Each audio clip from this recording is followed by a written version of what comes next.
बंदी छोड़ सतगुरु रामपाल जी परमेश्वर जी की जय हो। परमपिता परमात्मा सारी सृष्टि के रचनहार कुल मालिक असंख्य ब्रह्मांडों के स्वामी जगत गुरु तीनों लोकों में प्रवेश करके सबका धारण पोषण करने वाले राजाधिराज आत्माधार नाथों के नाथ देवों के देव महादेव सर्वेश्वर महेश्वर मृत्युंजय अजरो अमर आदि अनादि सनातनी प्रभु जगत पिता जगदीश्वर श्री श्री 1008 की उपाधि के वास्तविक अधिकारी अकाल मूर्त शब्द स्वरूपी राम वासुदेव सर्वगतम ब्रह्म परम पूज्य प्रथम पूज्य परम संत परम पुरुष परम धनी परम दयालु सत्य कबीर हक्का कबीर अल्लाहु कबीर अल्लाहु अकबर बाखबर अल्लाह ताला जगत के तारणहार जगत के मुक्तिदाता जगत के जगन्नाथ हारे के सहारे हिंदुओं के राम मुसलमानों के अल्लाह सिखों के वाहिगुरु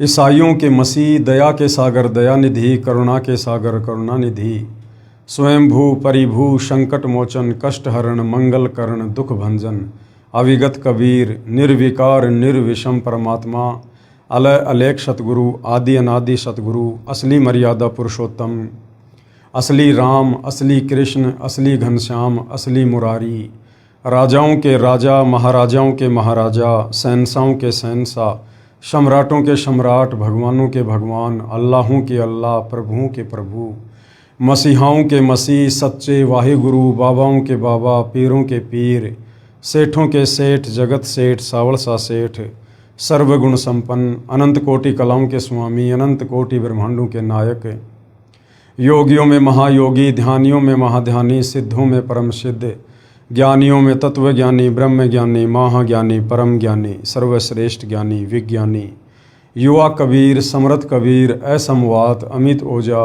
सच्चे रहनुमा करीम अल्लाह सुभान अल्लाह दुनिया के अंतिम पैगंबर 8 सितंबर 1951 से गांव धनाना जिला सोनीपत हरियाणा भारतवर्ष की पावन भूमि पे प्रकट रियल कल की भगवान श्री नारायण साकार हरि श्री बाबा साहेब नूर अनंत परमात्मा सच्चे दरवेश सच्चे बाखबर संत श्रोमणी सतगुरु रामपाल जी परमेश्वर जी के चरण कमल में आप और हम सभी भाई बहनों का अनंत कोटि दंडवत प्रणाम।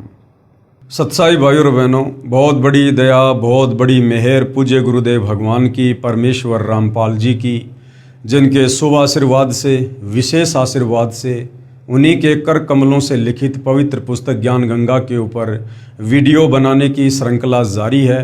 इसी श्रृंखला में आज हमारा ये 13वें नंबर का वीडियो है। प्रत्येक वीडियो में हमें भक्ति और भगवान के विषय में बहुत कुछ जानने और समझने को प्राप्त हो रहा है। ये पवित्र पुस्तक ज्ञान गंगा सर्व धर्मों के सर्व शास्त्रों से प्रमाणित है। इस पवित्र पुस्तक में सुई की नोक रखने जितनी कमी निकालना भी नामुमकिन है, क्योंकि ये पुस्तक किसी आम या साधारण संत महात्मा या शंकराचार्य के द्वारा नहीं लिखी गई है।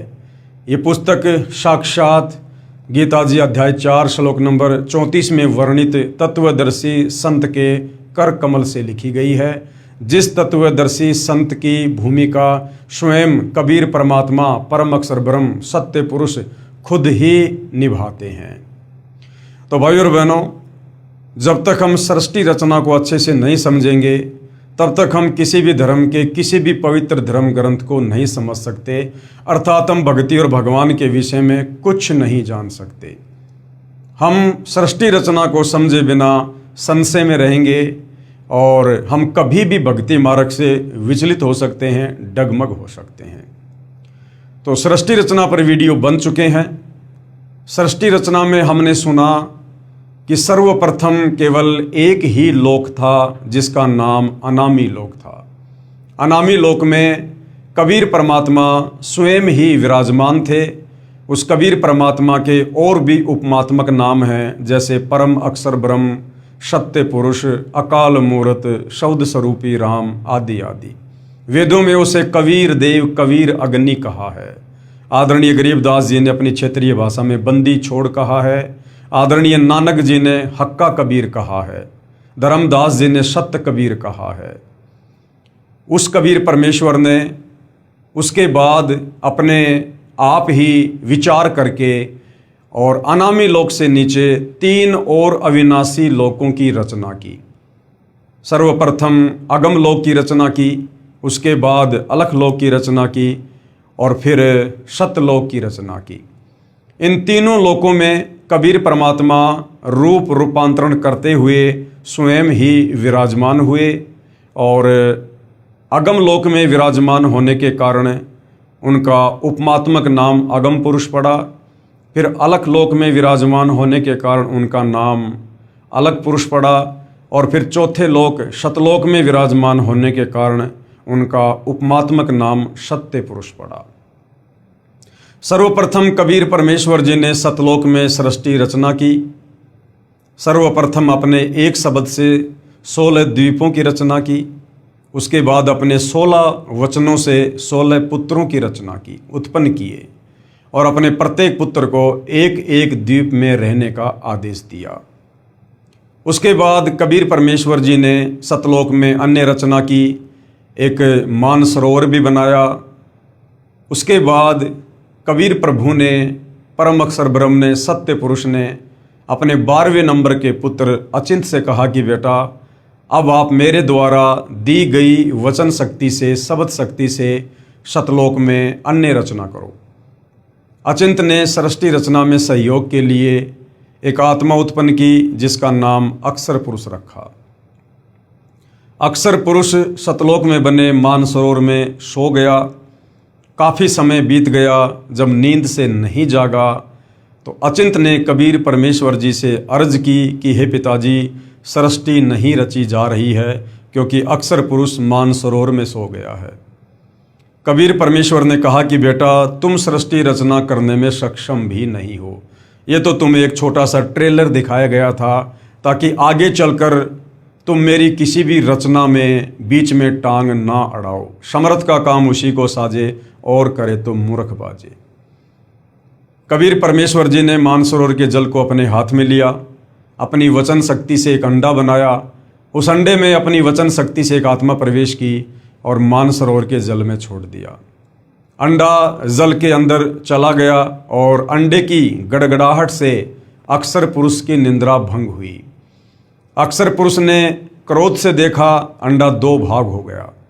अंडे में एक आत्मा निकली जिसको क्षर पुरुष का नाम दिया गया, जिसको ज्योति निरंजन नाम दिया गया। आगे चलकर यही अंडे से उत्पन्न आत्मा ज्योति निरंजन काल कहलाएगा। बाहर परमेश्वर ने आवाज़ दी, आकाशवाणी की कि ज्योति निरंजन और अक्षर पुरुष तुम दोनों मानसरोवर से बाहर आओ। और अक्षर पुरुष तुम निंद्रा में थे, तुम्हारे को जगाने के लिए मेरे को ये सब कुछ करना पड़ा। दोनों आत्मा मानसरोवर से बाहर आती हैं। कबीर परमेश्वर दोनों आत्माओं को आदेश देते हैं कि तुम दोनों अपने बड़े भाई अचिंत के लोक में रहो। तीनों एक ही लोक में रहने लगे, अचिंत, ज्योति निरंजन और अक्षर पुरुष। काफ़ी समय उपरांत ज्योति निरंजन के मन में एक खरपतवार उत्पन्न हुई कि हम तीनों भाई एक ही द्वीप में रह रहे हैं और हमारे बाकी अन्य 15 भाई अलग अलग द्वीपों में रह रहे हैं। ये सोचकर क्षर पुरुष यानी ज्योति निरंजन ने, जो आगे चलकर काल कहलाया, उसने एक पैर पर खड़ा होकर सतलोक में तप करना शुरू कर दिया, यानी हट करना शुरू कर दिया। जब ये सतलोक में तप कर रहा था तो उस समय अन्य बहुत सारी आत्माएं, जिसको कबीर परमेश्वर जी ने अपने वचन से उत्पन्न कर दिया था, सभी को रहने के लिए बढ़िया बढ़िया जगहें, बढ़िया बढ़िया मकान और बहुत सारी सुविधा उपलब्ध करवा दी थी।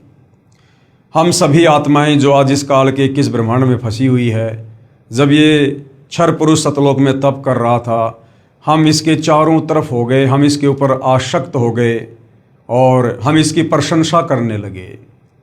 उसी समय कबीर परमात्मा भी आकाशवाणी के माध्यम से हमें सावधान किया करते थे कि बच्चों, इस नादान की नादानी को मत देखो, ये अपने कर्म फोड़ रहा है। तुम्हारे को किस चीज़ की कमी है, तुम आराम से रहो, मौज से रहो। हम ऊपर से तो सावधान हो गए, लेकिन अंदर से काल की जो चाहत थी वो कम नहीं हुई। हम उसकी प्रशंसा करते ही रहे। 70 युग तप करने के बाद कबीर परमेश्वर जी ने ज्योति निरंजन से पूछा कि भाई आपको क्या चाहिए, क्यों तप कर रहे हो। उसने कहा पिताजी, जहाँ मैं रह रहा हूँ वो जगह मेरे लिए कम है, मुझे अलग से राज्य प्रदान कीजिए। कबीर परमेश्वर ने उसे सतलोक में 21 ब्रह्मांड दे दिए, जैसे कोई धनी पिता अपने बच्चे को 21 प्लाट दे देता है। उन 21 ब्रह्मांडों को प्राप्त करके ज्योति निरंजन बड़ा प्रसन्न हुआ। कभी किस प्लाट में जाता है, कभी किस ब्रह्मांड में जाता है। ये ब्रह्मांड उस समय सतलोक में ही थे। कुछ समय उपरांत ज्योति निरंजन के मन में आया कि खाली प्लाट का लेकर क्या करूँगा, इसमें कुछ रचना होनी चाहिए, कुछ कंस्ट्रक्शन होना चाहिए।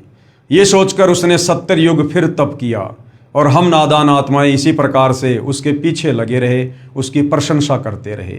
परमेश्वर हमें बार बार सावधान करते रहे, लेकिन हम नहीं माने। कबीर परमेश्वर ने देखा कि ये तमाम आत्माएं पतिव्रता पद से नीचे गिर चुकी हैं। अब इनकी आस्था मुझ में कम और इस ज्योति निरंजन में ज़्यादा हो चुकी है। अब ये आत्माएं सतलोक में रहने योग्य नहीं है। उसी समय 70 युग बीत जाने के बाद कबीर परमेश्वर जी ने ज्योति निरंजन से पूछा, भाई आपको जो चाहिए था मैंने दे दिया, अब आपको क्या चाहिए? ज्योति निरंजन ने कहा, पिताजी मुझे कुछ रचना की सामग्री चाहिए। कबीर परमेश्वर ने 3 गुण और 5 तत्व इस क्षर पुरुष को दे दिए, रजगुण, सतगुण, तमगुण और अग्नि, पृथ्वी, जल, वायु, आकाश। 5 तत्व 3 गुण प्राप्त करके ज्योति निरंजन फूला नहीं समा रहा था और बहुत सारी रचना इसने अपने 21 ब्रह्मांडों में की। साथ में हम आत्माओं को कहने लगा, क्या तुम मेरे साथ चलोगे? मैंने पिताजी से 21 ब्रह्मांड प्राप्त कर लिए, मैंने हर प्रकार से रचना रचने की सामग्री प्राप्त कर ली है और वहाँ पर ऐसे ऐसे झरने बनाऊंगा, दूध दही शहद की नदियाँ बहेंगी, हीरे मोती लाल के पहाड़ होंगे, मौज किया करेंगे। हम नादान आत्मा तो पहले ही उसके ऊपर आसक्त हो चुके थे। हम आत्माओं ने कहा, हम अवश्य चलेंगे यदि पिताजी हमें स्वीकृति दे तो। उसके बाद भाई और बहनों, कुछ समय बाद इस ज्योति निरंजन ने फिर 64 युग तप किया, ये सोचकर कि कुछ आत्मा भी होनी चाहिए, अकेले का मन नहीं लगता। जब इसने 64 युग तप कर लिया, तब कबीर परमेश्वर जी ने पूछा, भाई ज्योति निरंजन, जो तुझे चाहिए था मैंने दिया, अब और क्या चाहिए? आप क्यों ये हट कर रहे हो?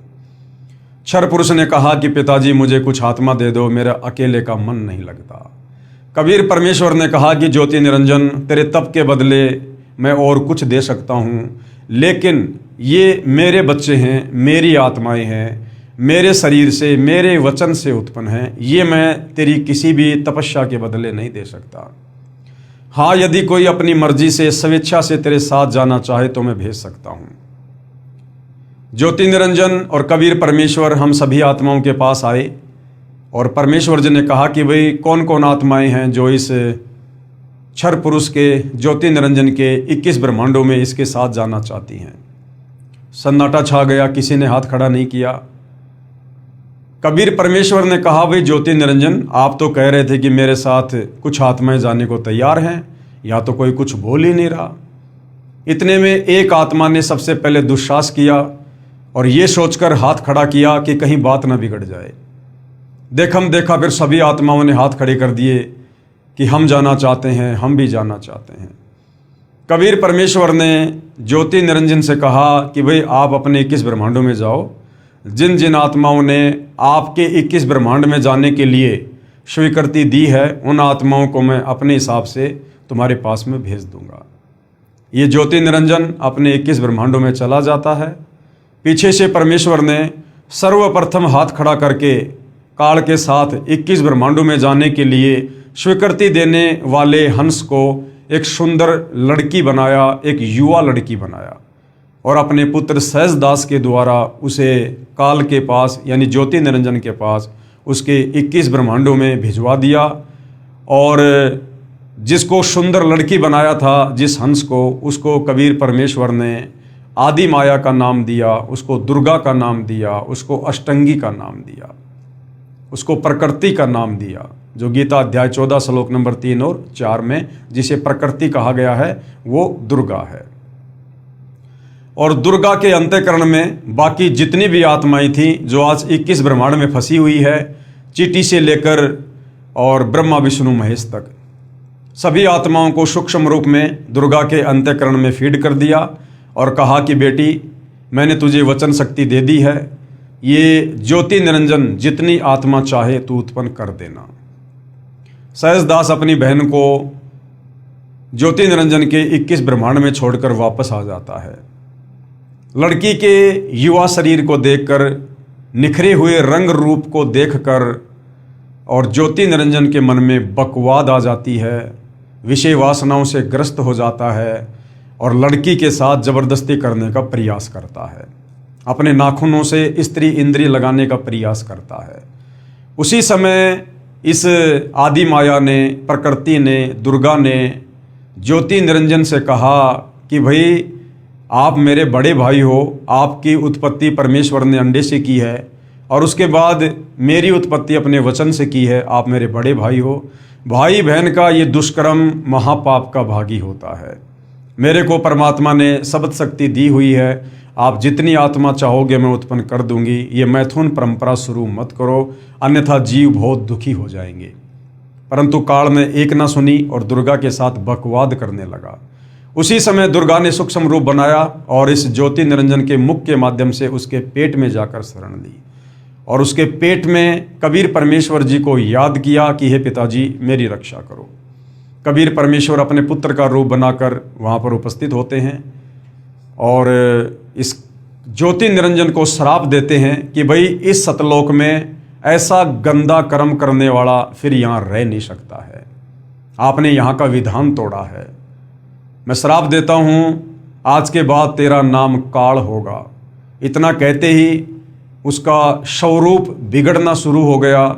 लंबे लंबे दांत, काला कलूटा शरीर, ओछा माथा, विकराल चेहरा, और कहा कि तो आज के बाद 1,00,000 मानव शरीरधारी आत्माओं का नित्य आहार किया करेगा, ये तेरा भोजन होगा। और 21 ब्रह्मांडों सहित उसे सतलोक से निष्कासित कर दिया। इतना कहते ही कबीर परमेश्वर वहाँ से अंतर्ध्यान हुए और इस काल के 21 ब्रह्मांड जो पहले सतलोक में ही थे, वो टुकड़ा वहाँ से टूटकर एक विमान की तरह सतलोक से दूर जाने लगा। रास्ते में कबीर परमेश्वर के पुत्र सहजदास का लोक आता है। जब उसके ऊपर से विमान जा रहा था तो ज्योति निरंजन यानी काल ने सोचा कि मैं अपने भाई से प्रार्थना करता हूँ, हो सकता है कबीर परमात्मा इसकी प्रार्थना पर मुझे यहीं इसके लोक में जगह दे दे। तो ज्योति निरंजन ने सहजदास से प्रार्थना की कि सहजदास ऐसे ऐसे मैंने गलती कर दी और पिताजी ने मुझे ऐसे ऐसे श्राप दे दिया। पिताजी आपकी बात बहुत ध्यान से सुनते हैं, आपकी बात मानते हैं, आप एक बार मेरी तरफ से अर्ज कर दो।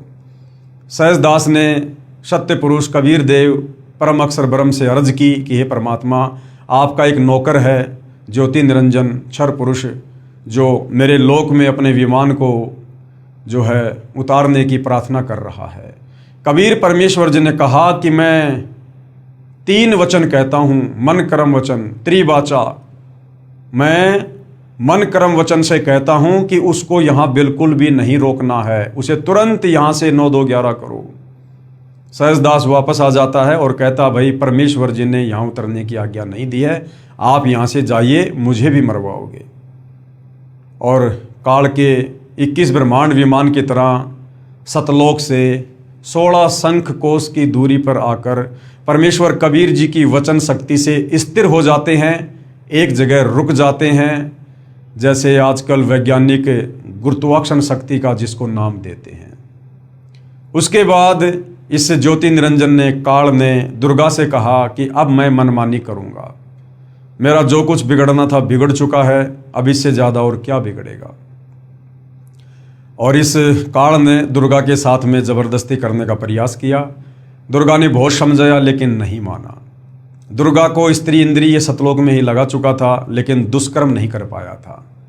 उसके बाद इसने दुर्गा से शादी की और रति क्रिया करके पति पत्नी संबंध बनाकर 3 पुत्रों की उत्पत्ति की। बड़े पुत्र का नाम ब्रह्मा रखा, ब्रह्मा को रजोगुण से युक्त कर दिया। दूसरे का नाम विष्णु रखा, विष्णु को सतोगुण से युक्त कर दिया। तीसरे का नाम शंकर रखा, शंकर जी को तमोगुण से युक्त कर दिया। और उसके बाद तीनों पुत्रों को अचेत करके ब्रह्मा जी को कमल के फूल पर लेटा दिया, श्री विष्णु जी को शेषनाग की सैया पर लेटा दिया, शंकर जी को कैलाश पर्वत पर बैठा दिया। और उसके बाद इस काल ने दुर्गा से कहा कि दुर्गा, अब मैं प्रतिज्ञा करता हूँ 21 ब्रह्मांड में मैं किसी को भी अपने ओरिजिनल काल रूप में दर्शन नहीं दूंगा। यदि किसी को मेरे विषय में हकीकत का पता चल गया, सच्चाई का पता चल गया, और जब कभी वो कबीर परमात्मा इस लोक में आएंगे, अपनी आत्माओं को ज्ञान समझाएंगे, तो मुझे देखकर ये सारी आत्माएं यहाँ से सतलोक चली जाएंगी, फिर मेरे भोजन का क्या होगा। अब मैं 21वें ब्रह्मांड में गुप्त रहूँगा और सारी की सारी जिम्मेदारी दुर्गा तुम संभालोगी और तीनों पुत्रों के माध्यम से तुम सृष्टि को चलाओगी। और जब कभी कोई मुसीबत तुम्हारे ऊपर आए तो तुम मुझे याद करना, मैं वहाँ तुम्हारी मदद करूँगा। तुम केवल निमित्त बनी रहो, बाकी सारा कार्य गुप्त रूप से मैं स्वयं करूँगा। और काल अपने 21वें ब्रह्मांड में चला गया। उसके बाद इस काल ने दुर्गा के माध्यम से तीनों देवताओं को सचेत कर दिया, तीनों को आपस में मिला दिया और दुर्गा से कहा कि इन तीनों को समुद्र मंथन पर लेकर जाओ और समुद्र मंथन में मेरी कृपा से 4 वेद निकलेंगे, उन 4 वेदों को आप ब्रह्मा जी को दे देना। ऐसा ही हुआ। समुद्र मंथन के दौरान 4 वेद निकले जो काल ने पहले ही समुद्र में छुपा रखे थे। 4 वेद श्री ब्रह्मा जी को दे दिए गए। जब श्री ब्रह्मा जी ने 4 वेद पढ़े तो ब्रह्मा जी ने देखा कि कोई और ब्रह्म है, कोई और परमात्मा है जो मनुष्य दृश्य है, तेजोमय शरीर है, वो साकार है। उससे पहले जब ब्रह्मा जी दुर्गा जी से पूछा करते थे कि माता जी हमारा पिता कौन है, तो दुर्गा कहती थी बेटा मैं ही तेरी माँ हूँ, मैं ही तेरा पिता हूँ। लेकिन वेद पढ़ने के बाद पता चला कि कोई और ब्रह्म है। तो ब्रह्मा जी ने कहा कि माता जी वेदों में तो लिखा कि कोई और ब्रह्म है और वो प्राप्त हो सकता है, मानव सदृश्य रूप है उसका। वेदों में लिखी सच्चाई को देखने के बाद दुर्गा ने कहा कि हाँ बेटा तुम्हारा पिता है, लेकिन वो तुम्हें दर्शन नहीं देगा। ये बात सुनकर ब्रह्मा जी को अपनी माता पर अविश्वास हो गया कि माता आप तो झूठी हो। पहले कहा करती थी कि मेरा कोई पिता नहीं है, मैं ही तेरा पिता हूँ, मैं ही तेरी माँ हूँ। अब मैंने वेदों को पढ़ा और सवाल किया तो आप कह रही हो कि हाँ ब्रह्म है, लेकिन वो तुम्हें दर्शन नहीं देगा। मैं तो अपने पिता के दर्शन करूँगा। दुर्गा ने बहुत समझाया, लेकिन ब्रह्मा जी नहीं माने और अपने पिता की खोज में उत्तर दिशा की ओर चल दिए। जाने से पहले दुर्गा जी ने पूछा कि बेटा यदि तेरे पिता ब्रह्म ने तुझे दर्शन नहीं दिए तो तू क्या करेगा। ब्रह्मा जी ने कहा कि मैं आपको अपनी शक्ल नहीं दिखाऊंगा। ब्रह्मा जी ने 4 युग तक समाधि लगाई, ध्यान लगाया, लेकिन काल पहले ही अपनी प्रतिज्ञा कर चुका था कि मैं किसी भी तरह से किसी को दर्शन नहीं दूंगा। जब 4 युग बीत गए, उधर से काल ने दुर्गा को आकाशवाणी की कि दुर्गा भोजन का क्या हुआ, सृष्टि क्यों नहीं रची जा रही। दुर्गा ने कहा कि तुम्हारा बड़ा बेटा ब्रह्मा तुम्हारी खोज में निकला है और ब्रह्मा के बिना सृष्टि नहीं रची जा सकती, क्योंकि ब्रह्मा रजोगुण युक्त है और रजोगुण के प्रभाव से ही आपस में जीव विषय वासनाओं में बंधकर संतान उत्पत्ति कर सकते हैं। काल ने कहा दुर्गा ब्रह्मा जी को वापस बुलाओ, मैं उसे दर्शन नहीं दूंगा। दुर्गा ने अपनी वचन शक्ति से एक लड़की उत्पन्न की जिसका नाम गायत्री रखा और कहा कि बेटी जा अपने बड़े भाई ब्रह्मा को लेके आ। गायत्री वहां गई तो ब्रह्मा समाधि में था। गायत्री ने ध्यान लगाकर दुर्गा से पूछा कि ब्रह्मा जी तो समाधि में है, कैसे जगाऊं।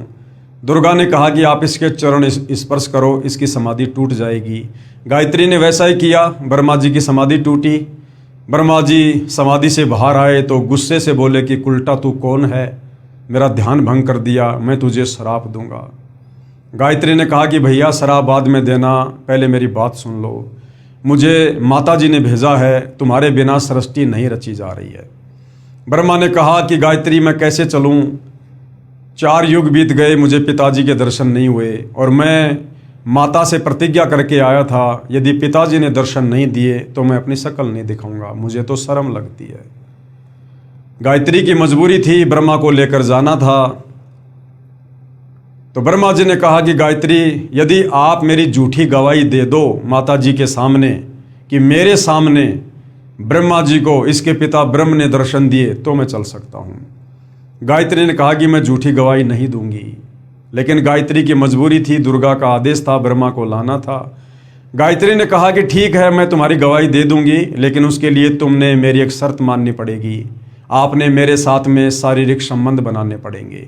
ये गायत्री ने इसलिए कहा कि यदि कल को ब्रह्मा जी अगर सब कुछ सच सच बता देते हैं तो फिर मैं दुर्गा के आगे झूठी पड़ जाऊंगी, फिर मेरी पिटाई होगी। तो मरें तो दोनों मरें। ये सोचकर गायत्री ने शर्त रखी और ब्रह्मा जी जो कि पहले से रजोगुण युक्त थे, उन्होंने गायत्री की शर्त को मंजूर किया और दोनों ने शारीरिक संबंध बनाए। उसके बाद गायत्री ने सोचा क्यों ना एक गवाह और तैयार किया जाए, बात थोड़ी हमारी मजबूत हो जाएगी माता जी के सामने। ब्रह्मा जी से विचार विमर्श किया, ब्रह्मा जी ने सहमति दे दी। गायत्री ने अपनी वचन शक्ति से एक लड़की उत्पन्न की जिसका नाम पोहपति रखा गया। और गायत्री ने कहा कि आप ऐसे ऐसे हमारी गवाही दे देना। तो पोहपति ने कहा कि मैं गवाही क्यों दूं? हाँ, एक शर्त है, यदि ब्रह्मा जी मेरे साथ शारीरिक संबंध बनाते हैं तो मैं स्वीकृति दे सकती हूँ, मैं आपकी गवाही दे सकती हूँ। वही बात पोहपति ने सोची कि कल को अगर ये दोनों मुकर गए तो मेरी तो पिटाई हो जाएगी, तो मरें तो तीनों मरें।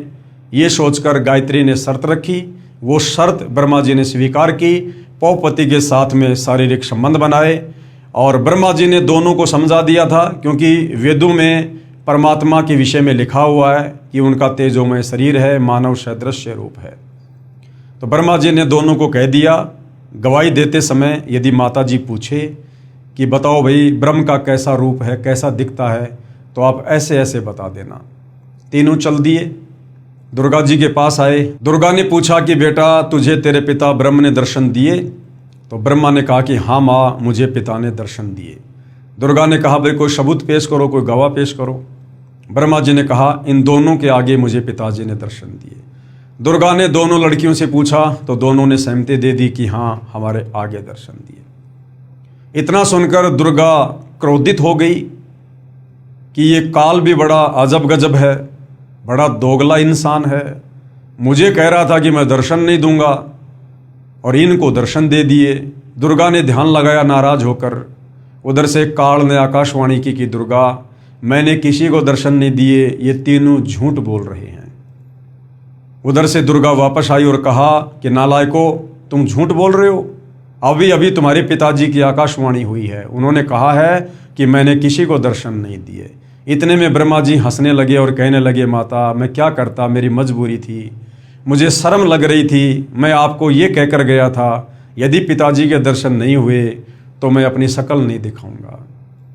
दुर्गा गुस्से में आ गई और दुर्गा ने श्री ब्रह्मा जी को श्राप दे दिया कि आज के बाद मैं तुझे श्राप देती हूँ, तेरी जगत में कभी पूजा नहीं होगी और तेरे वंशज तेरे जैसे पाखंडी होंगे, मिथ्याभाषी होंगे, दुनिया को ठगना, झूठ बोलना, ये उनका परम धर्म होगा और धर्म कर्म से दूर रहेंगे, पाखंड करेंगे, दिखावा करेंगे। ब्रह्मा जी के वंशज हैं ब्राह्मण। ब्राह्मण और पंडित उसे कहते हैं जो आध्यात्मिक मार्ग में गुरुजन होते हैं, आध्यात्मिक मार्गदर्शक होते हैं।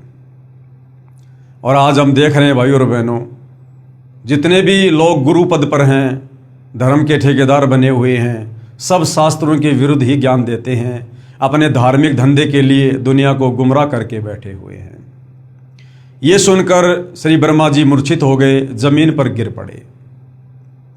उसके बाद दुर्गा ने गायत्री को श्राप दिया कि तूने झूठी गवाही दी है, तू मृत लोक में गाय बनेगी और तेरे कई कई सांडपति होंगे। उसके बाद पोहपति को श्राप दिया कि तू गंदी जगह पर उगने वाला एक पौधा होगी, तेरा नाम केवड़ा केतकी होगा, हरियाणा में जिसको कुशोंदी भी कहते हैं, जिसके फूल किसी काम नहीं आते हैं। ऐसा ही हुआ। ये श्राप देने के बाद फिर काल ने दुर्गा को आकाशवाणी दी कि दुर्गा, तुझे अधिकार नहीं है यहाँ पर किसी को श्राप देने का। 21 ब्रह्मांड मैंने तप करके प्राप्त किए हैं, तुझे कोई आदेश नहीं है। अब मैं तुझे श्राप देता हूँ कि तू भी द्वापर युग में मृतलोक में द्रौपदी का अवतार लेगी और तेरे भी 5 पति होंगे। द्वापर में जो द्रौपदी थी, 5 पांडवों की पत्नी थी, वो दुर्गा का अंश अवतार थी। उसके बाद भाई और बहनों, दुर्गा ने कहा कि ठीक है भाई काल बली, मैंने सतलोक में अपने पिता के साथ में धोखा किया, पतिव्रता पद से नीचे गिरी, सर्वप्रथम मैंने तेरे साथ आने की स्वीकृति दी। भाई मैंने अपने पैर पर खुद ही कुल्हाड़ी मारी है, अब मैं तेरे वश हूँ, तू जैसा नाच नचाएगा हम नचेंगे। उसके बाद दुर्गा ने अपने दूसरे बेटे विष्णु से कहा कि बेटा तू भी अपने पिताजी के दर्शन कर ले, कल को फिर तू बीच में टांग अड़ा के खड़ा होगा। श्री विष्णु जी भी पाताल लोक में चले गए अपने पिता के दर्शन करने के लिए, समाधि के लिए। पाताल लोक पर शेषनाग का आधिपत्य था। शेषनाग ने देखा कि मेरे लोक में मेरी इजाज़त के बिना बेधड़क होकर ये कौन व्यक्ति आ रहा है, और गुस्से से लाल होकर शेषनाग ने अपने 1000 फणों से फूंकार मारी, और जिस विष के चलते श्री विष्णु जी का रंग काला हो गया, नीला हो गया। विष्णु जी ने सोचा कि देखो मैंने इसका कुछ बिगाड़ा नहीं, बेवजह इसने मेरा रूप बिगाड़ दिया, अभी मैं इसको मजा चखाता हूँ। जैसे विष्णु आगे बढ़ने लगा, तुरंत काल ने आकाशवाणी की। काल ने सोचा अगर इसी प्रकार से ये आपस में लड़ते रहे तो मेरे भोजन का क्या होगा, सृष्टि को आगे कौन चलाएगा, जीवों की उत्पत्ति कौन करेगा। उसी समय काल ने आकाशवाणी की कि बेटा विष्णु, अभी तू इस शेषनाग को कुछ मत कह, द्वापर युग में तू श्री कृष्ण अवतार रूप में जाएगा, उस समय मैं तुझे इसका बदला तुझे वहाँ दिलाऊंगा। ये काली देह में कालिया नाम का नाग होगा, और उस समय तू इसकी मार पिटाई करके अपना बदला पूरा करना, और जाकर अपनी माताजी से सच सच कह देना कि मुझे पिताजी ने दर्शन नहीं दिए। अगर तूने झूठ बोला तो तेरी भी वही हालत होगी जो ब्रह्मा की हुई है। विष्णु जी वापस आ गए। दुर्गा जी ने पूछा कि बेटा तुझे तेरे पिता ने दर्शन दिए? तो विष्णु जी ने कहा कि नहीं माताजी, मुझे पिताजी ने दर्शन नहीं दिए। दुर्गा ये सुनकर बड़ी खुश हुई और कहा बेटा मैं तुझे आशीर्वाद देती हूँ, तू शतवादी होगा, तू शतोगुण युक्त होगा और जग में तेरी पूजा होगी। विष्णु जी चले जाते हैं। उसके बाद दुर्गा अपने तीसरे नंबर के पुत्र तमोगुणी शंकर के पास जाती है और बोली बेटा तू भी अपने पिता के दर्शन करके देख ले, कहीं तेरे भी मन में रह जाए, तेरे दोनों भाइयों को तो दर्शन दिए नहीं। इस मामले में शंकर जी बड़े होशियार निकले और कहा माता जी, जब मेरे 2 बड़े भाइयों को पिताजी ने दर्शन नहीं दिए तो मैं फिर व्यर्थ में प्रयत्न क्यों करूं। लेकिन माता जी मेरी एक अर्ज है, आप मुझे मृत्युंजय कर दो, मुझे अजरो अमर कर दो, मेरी कभी मृत्यु ना हो, क्योंकि शतलोक में हम मरा नहीं करते थे, इस आत्मा को चाहत है। दुर्गा ने कहा कि बेटा ये मेरे वश से बाहर की बात है, इस 21 ब्रह्मांड में जिसका जन्म हुआ उसकी मृत्यु निश्चित है। हाँ मैं तुझे एक विधि बताती हूँ जिससे तेरी आयु तेरे दोनों भाइयों से लंबी हो जाएगी। बेटा तू ऐसे ऐसे अपने ध्यान को 10वें द्वार में ले जाकर समाधि लगाया कर, अपने श्वासों को रोका कर, क्योंकि हमारा शरीर 21 ब्रह्मांड में देवताओं से लेकर मनुष्य का श्वासों पर आधारित है। जिसकी श्वासें जितनी ज़्यादा खर्च होंगी उसकी मृत्यु उतनी ही जल्दी होगी। तो हम देखते हैं कि शंकर जी ज़्यादातर समाधि में रहते हैं, ध्यान में रहते हैं, 10वें द्वार में जाकर श्वासों को रोक लेते हैं, जिस कारण से इनकी उम्र बहुत ज़्यादा है। इसके बाद काल ने दुर्गा को आकाशवाणी की और कहा कि दुर्गा अब इन तीनों को फिर से समुद्र मंथन पर लेकर जा और ऐसे ऐसे अब इनकी शादी कर। काल का आदेश प्राप्त करके दुर्गा अपने तीनों पुत्रों ब्रह्मा विष्णु महेश को समुद्र मंथन पर ले जाती है और दुर्गा ही अपने 3 रूप बनाकर समुद्र में छुप जाती है और तीनों पुत्रों को आदेश देती है कि पुत्रों ऐसे ऐसे तुम समुद्र मंथन करो और जो भी वस्तु निकले मुझे बताना, अलग अलग लेके आना। समुद्र मंथन हुआ, उसमें 3 लड़कियां निकली। तीनों लड़कियों की पहचान करके अपनी माता के पास लेकर आए। दुर्गा ने कहा कि सबसे पहले कौन सी लड़की निकली, तो सबसे पहले एक लड़की को आगे किया गया। दुर्गा ने कहा कि इसका नाम सावित्री होगा और उसकी शादी ब्रह्मा जी के साथ कर दी और ब्रह्मा जी के लोक में भेज दिया। दूसरे नंबर पर जो लड़की निकली उसका नाम लक्ष्मी रखा और विष्णु जी के साथ शादी करके विष्णु लोक में भेज दिया। तीसरे नंबर पर जो लड़की निकली उसका नाम उमा यानी पार्वती रखा, शंकर जी के साथ शादी करके और शंकर जी के लोक में भेज दिया। और उसके बाद भाई और बहनों इस काल की सृष्टि शुरू हो जाती है।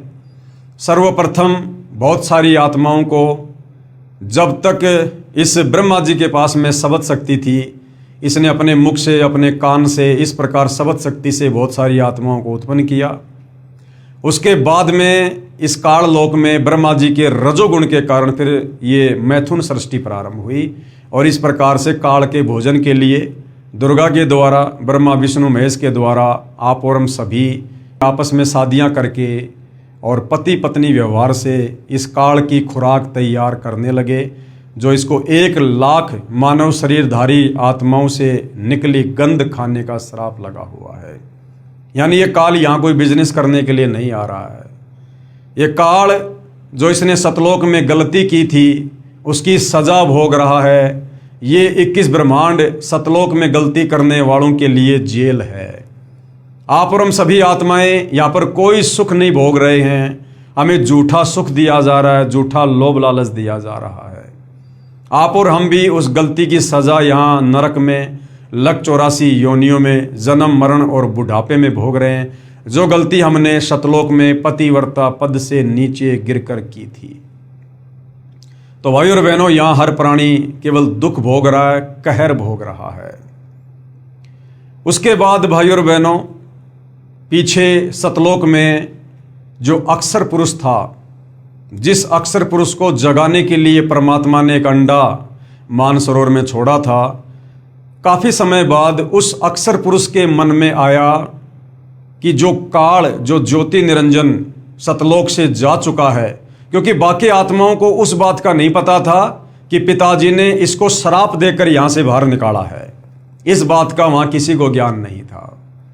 तो बाकी लोगों ने यही सोचा कि भाई वो काल यानी ज्योति निरंजन और उसके साथ में गई जितनी भी आत्माएं हैं वो तो 21 ब्रह्मांडों में बहुत ज़्यादा सुख भोग रही होंगी। तो ये सोचकर अक्षर पुरुष भी व्याकुल रहने लगा अपने साथी ज्योति निरंजन की याद में, जबकि वहाँ पर व्याकुल होना था, चिंतित होना था अपने कबीर परमेश्वर जी को याद करके। लेकिन उस ज्योति निरंजन को याद करके चिंतित रहने के कारण उसकी आस्था अपने कबीर परमेश्वर से कम होती चली गई। वो पतिव्रता पद से नीचे गिरता चला गया। आप और हम बहुत सारी आत्माओं के ऊपर, बाकी जो आत्माएं सतलोक में थी वो भी आसक्त रहने लगी, ये सोचकर कि काश हम भी उस समय हाथ खड़ा कर देते उस ज्योति निरंजन के साथ उसके 21 ब्रह्मांडों में जाने के लिए, तो शायद हम भी वहाँ पर बहुत ज़्यादा सुख भोग रहे होते। तो बाकी आत्माएं भी पतिव्रता पद से नीचे गिर गई थी। और सतलोक में जो जो आत्मा पतिव्रता पद से नीचे गिर जाती है, परमेश्वर उन आत्माओं को वहाँ पर नहीं रखते हैं। अक्षर पुरुष सार नाम का जाप करता था, लेकिन अलग से राज्य प्राप्ति करने की मन में इच्छा थी, चाहत थी, और अपने साथी ज्योति निरंजन की याद में व्याकुल रहता था। कबीर परमेश्वर ने उसे कहा कि भाई आप ऐसे क्यों रहते हो, आपको किस बात की कमी है, क्या चाहिए आपको। अक्षर पुरुष ने कहा कि पिताजी मुझे भी अलग से कुछ राज्य दीजिए, कुछ ब्रह्मांड दीजिए। तो कबीर परमात्मा जी ने उसे 7 संख्य ब्रह्मांड प्रदान कर दिए, जो उस समय सतलोक में ही थे। और बाकी बहुत सारी आत्माएं जो अक्षर पुरुष की व्याकुलता पर आसक्त हो गई थी और काल के 21 ब्रह्मांड में गई हुई आत्माओं के विषय में ये सोचकर कि वो तो शायद हमारे से भी ज़्यादा सुख भोग रही होंगी, जिस कारण से कबीर परमेश्वर जी ने बाकी आत्माओं को भी सतलोक से बाहर निकालना जरूरी था। तो अक्षर पुरुष ने कहा कि पिताजी मुझे कुछ आत्मा भी चाहिए, अकेले 7 संख्य ब्रह्मांडों का लेकर मैं क्या करूँगा। तो कबीर परमेश्वर ने कहा कि देख भाई, ये मेरी आत्मा है और आत्माओं को मैं किसी भी कीमत पर नहीं दे सकता। अक्षर पुरुष ने कहा जी कुछ आत्माएं मेरे साथ जाने को तैयार हैं। कबीर परमात्मा ने कहा कि ठीक है भाई, आप मेरे सामने स्वीकृति दिलवा दो, मैं आज्ञा दे दूंगा। ऐसा ही हुआ। अक्षर पुरुष और कबीर परमेश्वर बाकी आत्माओं के पास गए और कहा भी कौन कौन है जो अक्षर पुरुष के साथ इसके 7 संख्य ब्रह्मांडों में जाने को तैयार हैं। किसी ने हाथ खड़ा नहीं किया। अपने पिता के सामने किसी की हिम्मत नहीं हुई। अंत में एक आत्मा ने दुर्गा की तरह दुस्साहस किया और कहा पिताजी मैं जाना चाहता हूँ। देखम देखी सभी ने हाथ खड़े कर दिए। कबीर परमेश्वर ने कहा ठीक है भाई अक्षर पुरुष, आप अपने 7 संख्य ब्रह्मांडों में जाइए, मैं इन सभी आत्माओं को मेरे हिसाब से आपके पास भिजवा दूंगा। सर्वप्रथम हाथ खड़ा करने वाले हंस को कबीर परमेश्वर ने दुर्गा की भांति एक लड़की बनाया, युवा शरीर बनाया और अक्षर पुरुष के पास भेज दिया और बाकी सभी आत्माओं को उसके हृदय में प्रवेश कर दिया, सूक्ष्म रूप में वचन शक्ति दे दी। कबीर परमात्मा देखना चाहते थे क्या ये भी वही गलती करेगा जो गलती उस ज्योति निरंजन ने की थी। लेकिन अक्षर पुरुष ने यहां थोड़ी समझदारी दिखाई और अक्षर पुरुष ने उस युवा लड़की के साथ, जिसको ईश्वरी माया का नाम दिया गया, उसकी सहमति से, उसकी रजामंदी से उसको अपने नाखूनों से स्त्री इंद्री बनाई और उसके साथ में पति पत्नी व्यवहार किया। कबीर परमेश्वर ने कहा कि भाई देखो, आपने ये गलती की है, इस सतलोक में ऐसी गलती करने वाले को फिर रखा नहीं जाता है। और अक्षर पुरुष, ईश्वरी माया और सभी आत्माओं को सतलोक के एक कोने में, एक परिधि में परमेश्वर जी ने अलग से बांध के रख दिया। यानी वो वापस सतलोक में कबीर परमेश्वर की मर्जी के बिना नहीं आ सकते। लेकिन भाइयों और बहनों, अक्षर पुरुष और ईश्वरी माया ने अपनी सहमति से पति पत्नी व्यवहार किया, जिसके चलते अक्षर पुरुष के लोक में तपतशिला का कष्ट नहीं है, अर्थात वहाँ पर जीवों को भून भून के तपतशिला पर नहीं खाया जाता है। बाकी जो दंड है वो 21 ब्रह्मांड की आत्माओं को जो मिलता है, अक्षर पुरुष के लोक की आत्माओं को भी वही मिलता है। यानी जन्म मरण का रोग, बुढ़ापा और काम धंधा करके अपना भोजन पानी करना, रोजगार करना, जैसे भी खेती बाड़ी या अपना कोई काम धंधा, साथ में 184 योनियों का कष्ट अक्षर पुरुष के लोक में जो का त्यों है। वो आत्माएं भी गधे कुत्ते सूअर की योनियों में जाती हैं और नरक और स्वर्ग सेम टू सेम सिस्टम है, केवल तपतशिला को छोड़कर, क्योंकि गलती उन्होंने भी की थी। इस प्रकार से भाइयों और बहनों, कबीर परमेश्वर जी ने इस पूरी सृष्टि की रचना की। जो सृष्टि रचना सर्व धर्मशास्त्रों से प्रमाणित है। हिंदुओं के चारों वेद गीता जी, मुसलमानों की चारों कतेब तौरात, जबूर, इंजिल, कुरान शरीफ और ईसाइयों की बाइबल, सिखों का गुरु ग्रंथ साहिब। इस सृष्टि रचना का, जो सृष्टि रचना अभी आपने मौखिक सुनी और परमेश्वर रामपाल जी ने अपने द्वारा लिखित पवित्र पुस्तक ज्ञान गंगा में जिस सृष्टि रचना को लिखा है, आज सर्व धर्मों के सर्व पवित्र धर्मशास्त्र उसका समर्थन कर रहे हैं। साथ में पिछले वीडियो में आपको दिखाया कि बहुत सारे महापुरुष, जिनको कबीर परमात्मा जिंदा बाबा के रूप में सतलोक से चलकर इस पृथ्वी पर प्रकट होकर उन्हें मिले और अपने द्वारा रची सृष्टि का ज्यों का त्यों ज्ञान समझाया कि बच्चों, आप किस प्रकार से सतलोक में रहा करते थे, सर्व लाभ और सर्व सुख भोगा करते थे, वहाँ तुम्हें किसी प्रकार का कोई कष्ट नहीं था, किसी वस्तु का कोई अभाव नहीं था, वहाँ पर जन्म और मृत्यु नहीं थी और 184 योनियों का कष्ट नहीं था, कोई नरक नहीं था। तुम अपनी गलती के कारण यहाँ पर फंसे हो। ये सृष्टि रचना उन महापुरुषों को सुनाई और साथ में उनकी आत्मा को निकाल कर सतलोक दिखाया, सतलोक के सुख दिखाए, काल का पूरा साम्राज्य दिखाया कि किस प्रकार से ये काल अपने भोजन के लिए अपनी व्यवस्था को ब्रह्मा विष्णु महेश और दुर्गा के माध्यम से व्यवस्थित किए हुए है। उन आत्माओं ने सृष्टि रचना से परिचित होकर और सतलोक से परिचित होकर, आंखों देखकर, फिर कबीर परमेश्वर जी की कलम तोड़ महिमा की। आदरणीय धर्मदास जी ने जो है कबीर सागर लिखा, आदरणीय जो है दादू जी ने दादू शब्दावली लिखी, मलुक दास जी ने भी अपना ग्रंथ लिखा, आदरणीय गरीबदास जी ने 5वां वेद सूक्ष्म वेद सदग्रंथ साहिब लिखा। और ज्यों का त्यों लेख सृष्टि रचना को लेकर जो आज हमारे शास्त्रों में है, जो 650 साल पहले बनारस के काशी में प्रकट कबीर परमेश्वर जी ने बताया था, आज तमाम महापुरुषों की वाणियाँ कबीर परमेश्वर जी की वाणियों का समर्थन कर रही हैं, ताकि भाइयों और बहनों, आप और हमें विश्वास हो सके कि वास्तव में आप और हम इस काल के 21 ब्रह्मांड में जेल काट रहे हैं, नरक भोग रहे हैं और हम गलती करके सतलोक से यहाँ पर आए हुए हैं।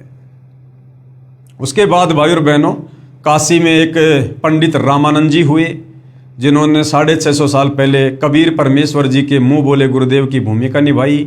जो पंडित रामानंद चारों वेदों के, गीता जी के 18 पुराणों के मर्मज्ञ थे और जो हिंदू धर्म का प्रचार प्रसार किया करते थे, वैष्णव संप्रदाय से जुड़े हुए थे। किस प्रकार से मात्र 5 वर्ष की लीला में उम्र में कबीर परमात्मा ने उस 104 वर्ष के महात्मा पंडित रामानंद जी को ज्ञान में मात दी और पंडित रामानंद जी को स्वीकार करना पड़ा कि वास्तव में मैं जो विष्णु की भक्ति कर रहा हूँ वो तो कबीर परमेश्वर की भक्ति के आगे ऊंट के मुंह में जीरे के बराबर भी नहीं है। तो भाई और बहनों, आप और हमें विश्वास हो जाना चाहिए कि वास्तव में हम यहाँ पर नरक भोग रहे हैं। हमें मनुष्य जन्म देकर थोड़ा बहुत सुख काल के द्वारा दे दिया जाता है, जिसमें हम तमाम कष्टों को भूल जाते हैं और ये काल इसी प्रकार से भूल भुलैया में आप और हमें यहाँ पर कष्ट दे रहा है। फिर वो दयालु कबीर परमेश्वर, कबीर परमात्मा रह रहकर यहाँ पृथ्वी पर आते हैं, आप और हमारे जैसे इंसान बनकर आप और हमें समझाते हैं। कभी सतगुरु की भूमिका करते हैं, कभी जगत गुरु की करते हैं, कभी तत्वदर्शी संत की करते हैं और हमें ये संपूर्ण सृष्टि रचना बताते हैं, समझाते हैं कि बच्चों, तुम यहाँ के निवासी नहीं हो, तुम सतलोक के निवासी हो, तुम मेरे बच्चे हो और तुम अपनी गलती से यहाँ पर फंसे हुए हो। अब यदि तुम मेरी बात मान लोगे तो मैं तुम्हें वापस सतलोक ले जाऊंगा। वो सर्व सुख, वो सर्व साम्राज्य मैं तुम्हें वापस पुनः प्रदान कर दूंगा। जिन जिन आत्माओं ने कबीर परमेश्वर के वचन पर विश्वास किया, उनकी भक्ति की, अंत में उनका 21 ब्रह्मांड से छुटकारा हुआ। ठीक इसी प्रकार भाई और बहनों, आज पुनः वही कबीर परमात्मा, कबीर साहिब, सारी सृष्टि का मालिक, कुल का मालिक, आज 8 सितंबर 1951 से सतगुरु रामपाल जी के नाम से धरती पर पुनः प्रकट हैं। तत्वदर्शी संत की भूमिका करते हुए जो गीता जी अध्याय 4 श्लोक 34 में लिखा है कि अर्जुन, तत्वदर्शी संत के बिना तुझे कोई भी अध्यात्म के विषय में नहीं बता सकता है। तो आज पुनः हमें सृष्टि रचना सुनाकर, बताकर, समझाकर सतलोक के लिए तैयार करने का प्रयास कर रहे हैं। भाई और बहनों, आप और हमने भी पूरी शिद्दत के साथ में सतगुरु रामपाल जी के ज्ञान को समझकर और यहाँ से अपना पीछा छुड़वाने की सोचनी चाहिए, हमने विचार करना चाहिए। ऐसा मौका भाई और बहनों युगों युगों उपरांत मिलता है। अन्यथा आज हम मनुष्य जन्म में हैं, कल को फिर लक 84 योनियों में जाएंगे, गधे कुत्ते सूअर बनकर अपना कर्म भोगेंगे, फिर कर्म आधार से नरक में भी जाएंगे और इस काल की चक्की में इसी प्रकार से हम पिसते रहेंगे। तो आज वो मौका है, यदि कोई फायदा उठाना चाहे तो आगे भाई और बहनों, इस संपूर्ण सृष्टि रचना पर और इस संपूर्ण सच्ची कहानी पर जो आज सतगुरु रामपाल जी ने बताई और सर्व धर्मों के सर्व धर्मशास्त्र जिसको प्रमाणित कर रहे हैं, आप और हमें और कैसे दृढ़ विश्वास हो, इसके लिए और बहुत सारे जो पवित्र शास्त्र हैं उनमें भी लिखा हुआ है। और सतगुरु रामपाल जी ने ये पवित्र पुस्तक ज्ञान गंगा, इसके पेज नंबर 94 पर आप और हमें और क्या कुछ समझाना चाहा है। पवित्र शास्त्र भी कबीर देव यानी कबीर परमेश्वर के साक्षी हैं कि भाई वास्तव में असल में पूर्ण ब्रह्म परमात्मा कबीर देव, कबीर अग्नि, कबीर परमेश्वर ही हैं। इसी प्रकार कबीर देव यानी कबीर परमेश्वर ने मुसलमानों को बुरा नहीं कहा है, न ही पवित्र कुरान शरीफ को गलत कहा है। केवल उन काजी व मुल्लाओं को लताड़ा है जो सर्व समाज को कुरान शरीफ के वास्तविक ज्ञान के विपरीत मनमानी साधना करवा रहे हैं। जैसे पवित्र वेदों के बोलने वाला ब्रह्म कह रहा है कि पूर्ण परमात्मा कबीर देव के विषय में कोई जन्म लेकर अवतार रूप में आना मानते हैं, कोई कभी जन्म ना लेने वाला निराकार कहते हैं। उसकी जानकारी तो धीराणाम, धीराणाम का मतलब होता है तत्वदर्शी संत, उसकी जानकारी तो धीराणाम यानी तत्वदृष्टा संत ही बताएंगे। चारों वेदों का ज्ञान हो, चाहे पवित्र गीता जी का ज्ञान हो, ये इस काल ब्रह्म ने दिया है। और ये काल ब्रह्म कह रहा है कि भाई परमात्मा के विषय में सही सही व्याख्या कोई तत्वदर्शी संत ही बता सकता है। बाकी अपनी अपनी अटकलबाजी से कोई कहता है कि परमात्मा जन्म लेकर आता है, जैसे राम और कृष्ण आते हैं। कोई कहता है कि परमात्मा तो निराकार है, वो जन्म लेके नहीं आता है। तो वेदों को बोलने वाला ब्रह्म कह रहा है कि भाई अर्जुन, इसकी सही सही जानकारी तो तुझे कोई तत्वदर्शी संत ही दे सकता है। मैं ब्रह्म यानी काल नहीं जानता। यजुर्वेद अध्याय 40 मंत्र 10 इस बात का प्रमाण है। इसी का प्रमाण पवित्र गीता अध्याय 4 श्लोक 34 तथा अध्याय 15 श्लोक 1 से 4 में भी है कि अर्जुन, तू किसी तत्वदर्शी संत की खोज कर ले। कपट छोड़कर सरलता पूर्वक व्यवहार करने से, उसको दंडोत प्रणाम करने से वो तत्वज्ञानी महात्मा तुझे तत्व ज्ञान का उपदेश करेंगे, तुझे भक्ति और भगवान के विषय में यथार्थ जानकारी देंगे। जब तक वह तत्वदर्शी संत नहीं मिलेगा तब तक जीव का कल्याण असंभव है। ये गीता का ज्ञान देने वाला ब्रह्मा विष्णु महेश का पिता, दुर्गा का पति, हिंदू भाई जिसे अपना परमात्मा कहते हैं, वो खुद कह रहा है कि अर्जुन, अध्यात्म के विषय में मुझे भी कंप्लीट ज्ञान नहीं है। अगर तुझे मेरे जाल से बाहर निकलना है, जन्म मरण के कष्ट, लख 84 योनियों के कष्ट से बाहर निकलना है, तो भाई तू किसी तत्वदर्शी संत की खोज कर ले। और भाई और बहनों, बड़े सौभाग्य से वह तत्वदर्शी संत वर्तमान में सतगुरु रामपाल जी हैं। वह संत अब आ गया है। इन तत्वदर्शी संत महात्मा जी को पहचानो। यानी वह तत्वदर्शी संत कौन है? सतगुरु रामपाल जी। अब उनकी पहचान करो, पहचान। और पहचान कैसे होगी? पहचान होगी उनके सत्संग सुनने से, उनके द्वारा लिखित पुस्तकों को पढ़ने से। आगे भाई और बहनों, पवित्र कुरान शरीफ में प्रमाण कि कबीर ही परमात्मा है, कबीर ही अल्लाह है। कुरान शरीफ का ज्ञान देता ये ब्रह्म ही है। जैसे गीता का ज्ञान देने वाला ब्रह्म है, ऐसे ही कुरान का ज्ञान देने वाला भी यही ब्रह्म है, मुसलमान भाई, जिसे अपना अल्लाह कहते हैं। इसी प्रकार पवित्र कुरान शरीफ के अध्याय सूरत फुरकानी संख्या 25 आयत 52 से 59 में कहा है कि वास्तव में इबादही कबीरा, इबादही कबीरा यानी पूजा के योग्य कबीरा, पूजा के योग्य कबीर अल्लाह है। ये है कबीर, वही पूर्ण परमात्मा है जिसने 6 दिन में सृष्टि रची तथा 7वें दिन तख्त पर जा विराजा, और उसकी खबर किसी बाखबर से पूछ देखो। कुरान शरीफ का ज्ञान देने वाला मुसलमान भाई जिसे अपना अल्लाह कहते हैं, ये वास्तव में ब्रह्म है, ब्रह्मा विष्णु महेश का पिता है, दुर्गा का पति है, जो हजरत मोहम्मद जी को कुरान शरीफ का ज्ञान दे रहा है। अब भाई और बहनों, चक्कर क्या है? इस काल ब्रह्म ने अपने स्वार्थ के चलते, क्योंकि इसको 1 लाख आत्माओं को रोजाना खाना पड़ता है, ये किसी को भी यथार्थ ज्ञान से परिचित नहीं होने देता है, सबको भ्रमित करके रखता है। अब सृष्टि रचना से आपको ये तो समझ में आ ही गया कि इसने किस ब्रह्मांड में किस प्रकार से अपनी व्यवस्था सेट कर रखी है। अपनी पत्नी दुर्गा के माध्यम से ब्रह्मा विष्णु महेश को एक एक गुण युक्त करके, और ये किस प्रकार से जीवों की उत्पत्ति करवाता है। ब्रह्मा के रजोगुण से जीव संतान उत्पत्ति करते हैं, विष्णु जी के सतोगुण के प्रभाव से जीव आपस में मोह ममता में बंधे रहते हैं, और शंकर जी के तमोगुण के प्रभाव से लड़ाई झगड़ा मार पिटाई जैसे भी है संघार होता रहता है। अब भाई और बहनों, ये धर्म आज से 5000 साल पहले नहीं थे। ना अलग से कोई हिंदू धर्म था, ना कोई मुसलमान धर्म था, ना कोई सिख धर्म था, ना कोई ईसाई धर्म था। सब लोग सनातनी थे। सनातनी उनको कहा जाता था जो वेदों के अनुसार भक्ति किया करते थे।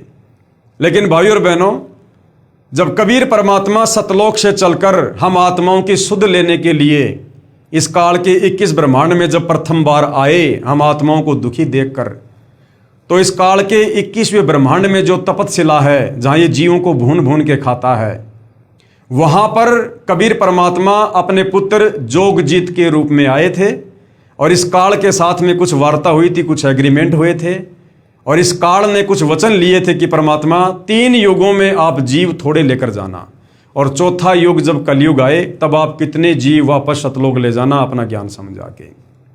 तो अब इस काल को पता था कि चौथे युग में वो कबीर परमात्मा आएगा, और इन आत्माओं को ज्ञान समझाकर, सारा भेद बताकर, सृष्टि रचना समझाकर मेरे जाल से छुटाकर लेकर जाएगा।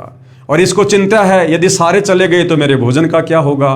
तो इस कलयुग में इसने भाई और बहनों तरह तरह के धर्म चला दिए, तरह तरह के धर्म, हिंदू, मुस्लिम, सिख, ईसाई, यहूदी, मंगोली, फारसी, और हमें जातियों में बांट दिया, धर्मों में बांट दिया। क्यों बांट दिया?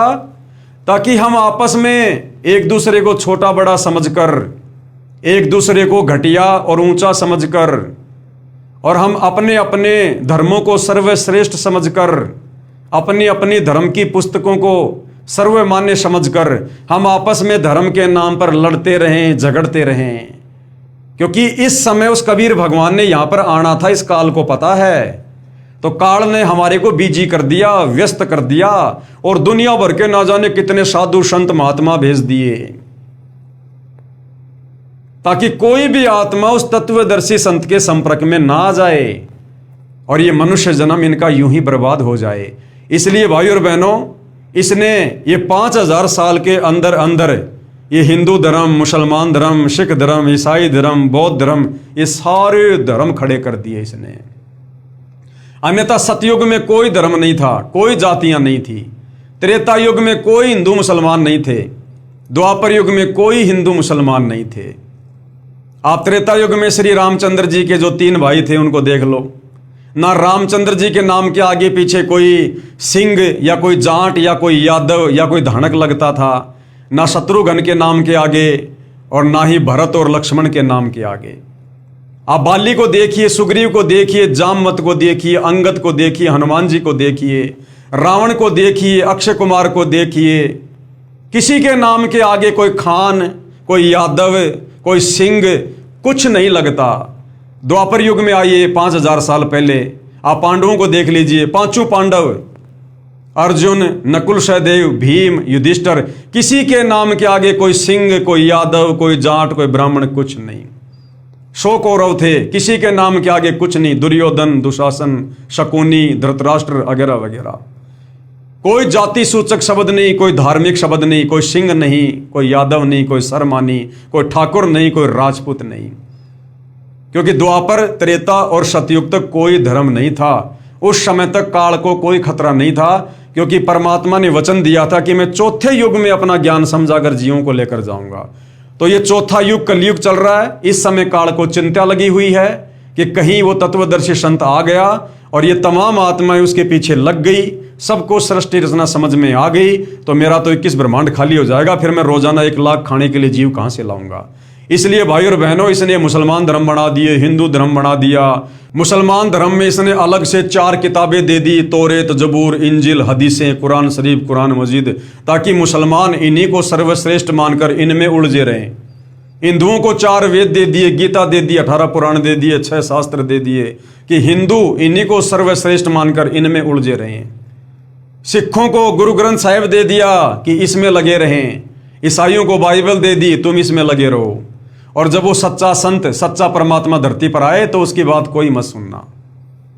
इसलिए भाई और बहनों, ये जो ब्रह्म है, ये ब्रह्मा विष्णु महेश का बाप है, दुर्गा का पति है। और इसी ने द्वापर युग में महाभारत के समय अर्जुन को गीता जी का ज्ञान दिया, श्री कृष्ण जी के शरीर में प्रवेश करके। ठीक इसी प्रकार आज से 1400 साल पहले हजरत मोहम्मद को इसी ब्रह्म ने, मुसलमान भाई जिसे अपना अल्लाह कहते हैं, वो यही काल है, यही ब्रह्म है, इसी ने हजरत मोहम्मद को यह ज्ञान दिया। और आप जब पढ़ेंगे तो आपको लगेगा सेम सेम है, बिल्कुल सेम सेम। ये काल ब्रह्म, ब्रह्मा विष्णु महेश का पिता, दुर्गा का पति, गीता जी अध्याय 4 श्लोक नंबर 34 में कह रहा कि अर्जुन, मुझे इस भक्ति मार्ग के विषय में कंप्लीट जानकारी नहीं है सृष्टि रचना की। तो किसी तत्वदर्शी संत की खोज कर ले, वो तत्वदर्शी संत तुझे बताएगा कि वास्तव में तत्व ज्ञान क्या है और परमात्मा की प्राप्ति कैसे होगी। ठीक इसी प्रकार ये ब्रह्म, जिसको मुसलमान अल्लाह कहते हैं, इसने हजरत मोहम्मद को कहा कि ए पैगंबर, वो जिंदा पर भरोसा कर जो तुझे मिला था। यानी कबीर परमात्मा जिंदा बाबा रूप में और हजरत मोहम्मद जी को मिले थे, उनको प्रथम नाम दिया था, भक्ति बताई थी। बाद में शैतान के प्रभाव से हजरत मोहम्मद ने वो भक्ति छोड़ दी और इस काल वाली भक्ति को अपना लिया। तो वो ब्रह्म, वो काल कह रहा कि ऐ हजरत मोहम्मद, तुझे जो जिंदा बाबा मिला था कबीर, और उसने तुझे जो भक्ति बताई उस पर यकीन कर। इन काफिरों का कहना मत मानना। काफिर यानी जो एक अल्लाह की पूजा ना करके बाकी औरों को पूजते हैं, देवी देवताओं की पूजा करते हैं। और कहा कि उस कबीर अल्लाह की जानकारी किसी बाखबर से जा पूछो, किसी बाखबर से, उसकी खबर किसी बाखबर से पूछो। अब मुसलमान धर्म में बाखबर कहते हैं तत्वदर्शी संत को, जो शास्त्रों के विषय में जानता है। तो भाई और बहनों, दोनों धर्मों के शास्त्रों का ज्ञान सेम है, क्योंकि ज्ञान देने वाला यही काल है, यही ब्रह्म है। केवल आप और हमें इसने धर्मों में आपस में बांटकर भ्रमित कर रखा है।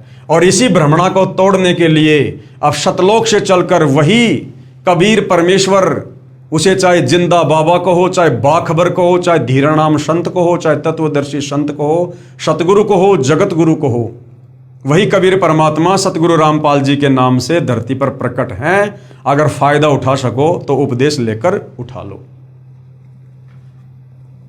पवित्र कुरान शरीफ को बोलने वाला अल्लाह यानी ये काल स्वयं किसी और कबीर नामक प्रभु की तरफ संकेत कर रहा है तथा कह रहा है कि पूर्ण परमात्मा कबीर के विषय में मैं भी नहीं जानता।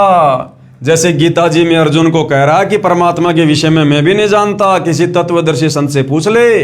इसी प्रकार कुरान का ज्ञान देते समय हजरत मोहम्मद को यही ब्रह्म कह रहा है कि उस कबीर के बारे में मैं नहीं जानता, तू किसी बाखबर से जा पूछ। उसके विषय में किसी तत्वदर्शी संत, मुसलमान धर्म में बाखबर कहते हैं, उससे पूछो। कबीर देव ने यानी कबीर परमेश्वर जी ने यही कहा था कि मैं स्वयं पूर्ण परमात्मा अल्लाह कबीर अकबीरू हूं। अपने समस्त ज्ञान का संदेशवाहक रूप में मैं स्वयं ही आया हूं कि सतलोक से चलकर और अपने यथार्थ ज्ञान को देने के लिए मैं स्वयं ही आया हूं और मुझे पहचानो। परंतु ऐसे ही आचार्यों ने पहले भी परमेश्वर के वास्तविक ज्ञान को जनता तक नहीं जाने दिया। 650 साल पहले कबीर परमात्मा बनारस के काशी में लहरतारा तालाब पर शतलोक से चलकर एक कमल के विकसित फूल पर शिशु रूप में प्रकट हुए, जैसा कि वेदों में उनकी महिमा लिखी हुई है। लेकिन हमारे इन काल प्रेरित आचार्यों ने, शंकराचार्यों ने, इन धर्म गुरुओं ने अपने धार्मिक धंधे के चलते, अपने स्वार्थ के चलते, काल प्रेरणा के चलते इस सच्चाई को ऊपर नहीं आने दिया और कह दिया कि कबीर तो अनपढ़ जुलाहा है। कबीर क्या जाने शास्त्रों में क्या लिखा है, क्योंकि उस समय सर्व शास्त्र संस्कृत भाषा में थे। आम व्यक्ति को पढ़ने लिखने का अधिकार नहीं था।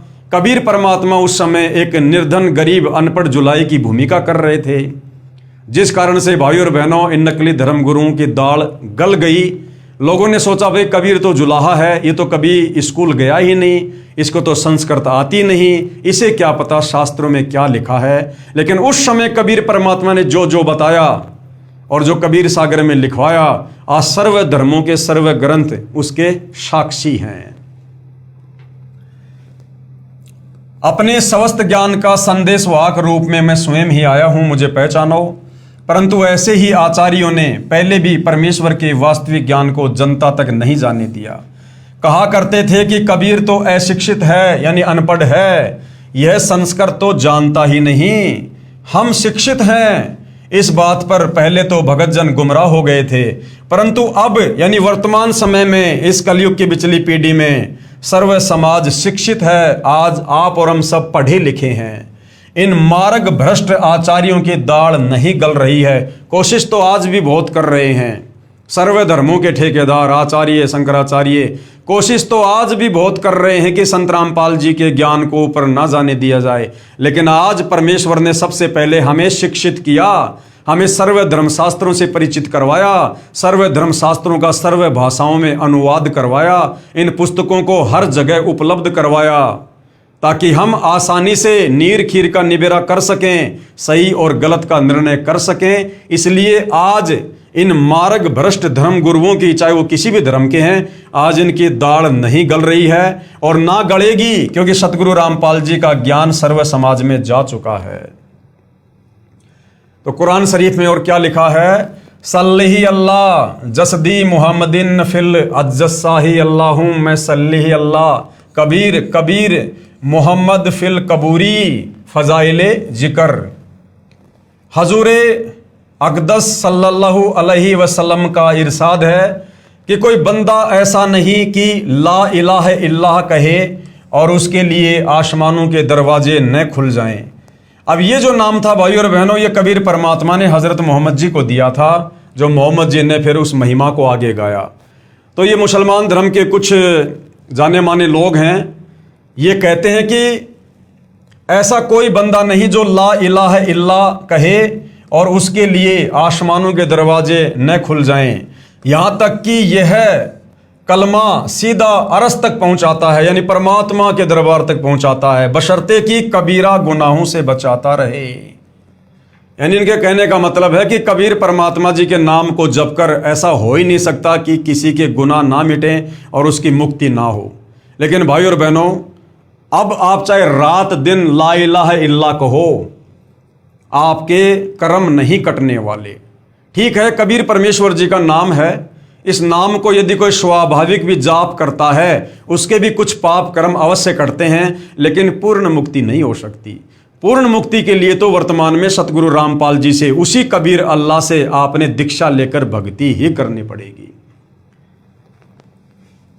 कितनी बड़ी फजीलत है और कबूलियत की इंतहा है कि यह कलमा है जो अरबी भाषा में लिखा हुआ है, बराहे रास्त अरसे मुअल्ला तक पहुंचाता है। और ये अभी मालूम हो चुका है कि अगर कबीरा गुनाहों के साथ भी कहा जाए तो नफा से उस वक्त भी खाली नहीं।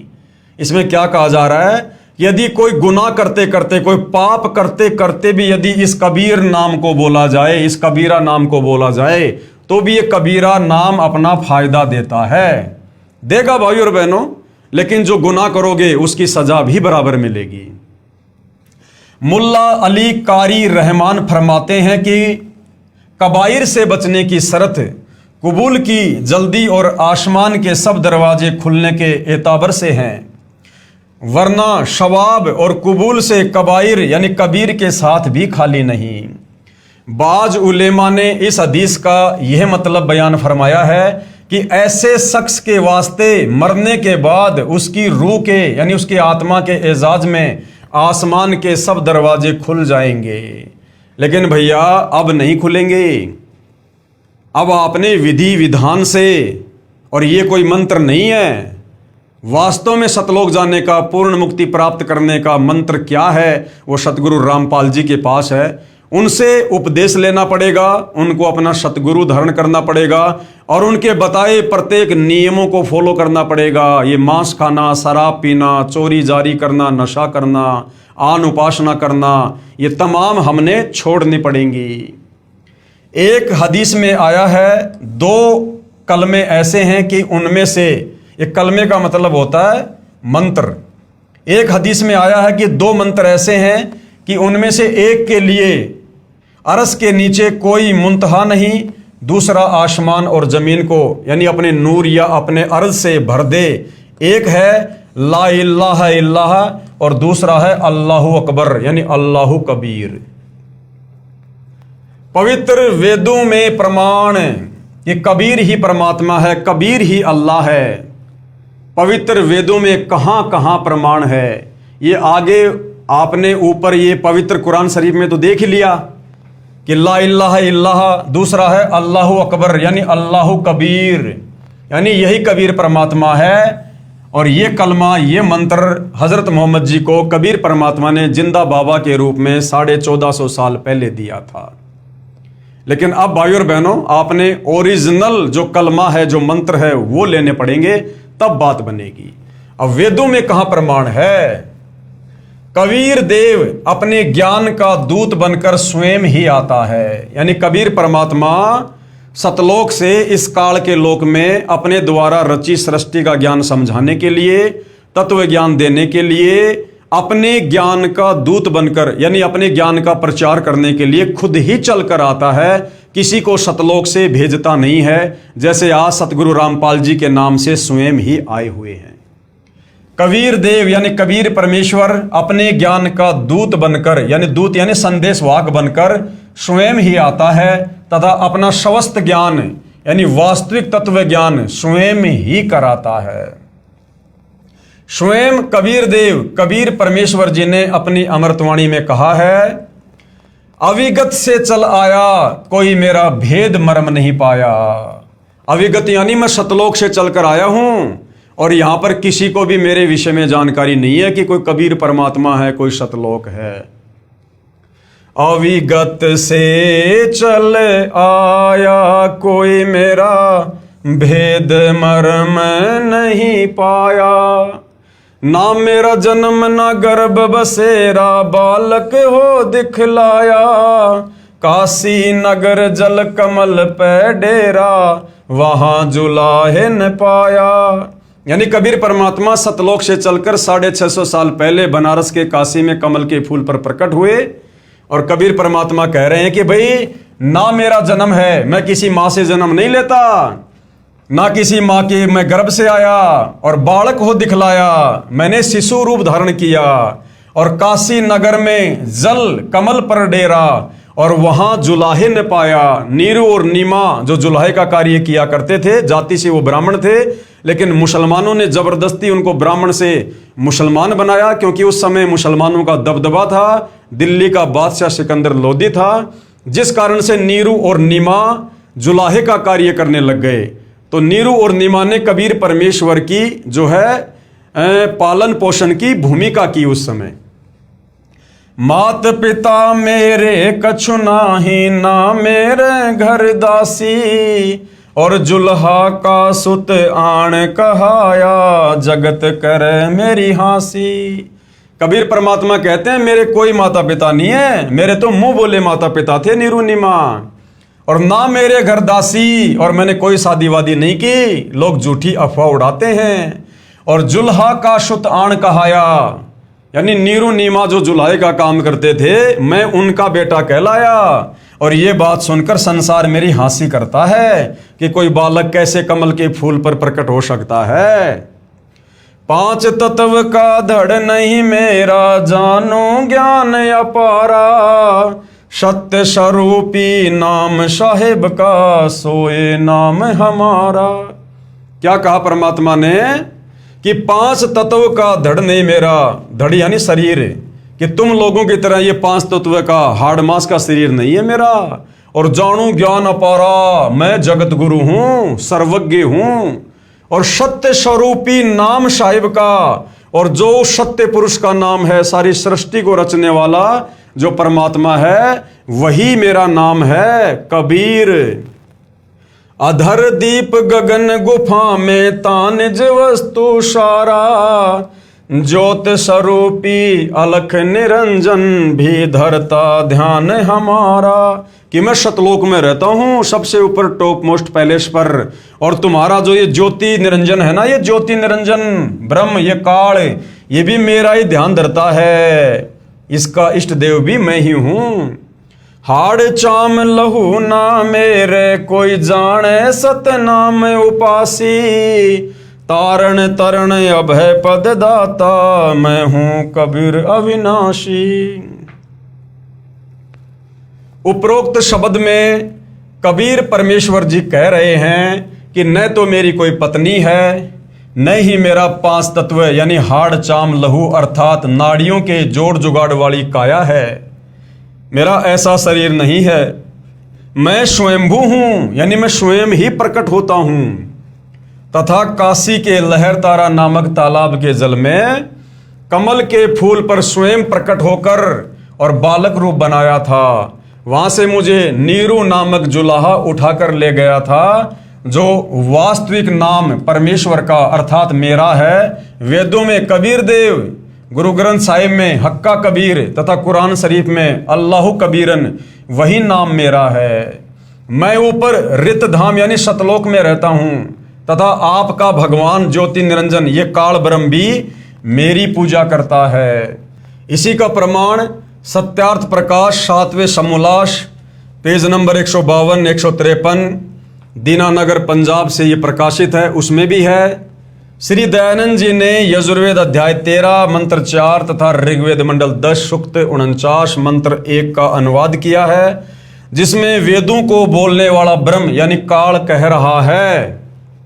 ऋग्वेद मंडल 10 सूक्त 49 मंत्र 1 तथा यजुर्वेद अध्याय 13 मंत्र 4 में, हे मनुष्यों, जो सृष्टि के पूर्व है, कौन सी सृष्टि के पूर्व है? इस काल की 21 ब्रह्मांड वाली सृष्टि से पहले। हे मनुष्यों, जो सृष्टि से पहले सर्व की उत्पत्ति करता तथा सर्व का स्वामी था, आगे भी रहेगा, वही सर्व सृष्टि को बनाकर धारण कर रहा है, उस सुख स्वरूप परमात्मा की भक्ति जैसे हम यानी ब्रह्म तथा अन्य देव भी उसी की साधना करते हैं, वैसे ही तुम लोग भी करो। यानी उसी कबीर परमेश्वर की भक्ति करनी चाहिए, जिसकी भक्ति स्वयं ये ब्रह्म गीता का ज्ञान देने वाला भी करता है, और 33 करोड़ देवता भी इसी परमात्मा को आधार मानकर भक्ति करते हैं, भले उन्हें परमेश्वर का नहीं पता है। मंगलाचरण में लास्ट में परमात्मा कहते हैं 33 कोटि आधारा, यानी 33 करोड़ देवी देवताओं की भक्ति का आधार भी कबीर परमात्मा ही है। 33 कोटि आधारा ध्यावे 88, उतरे भवजल पारा, कट है यम की फांसी।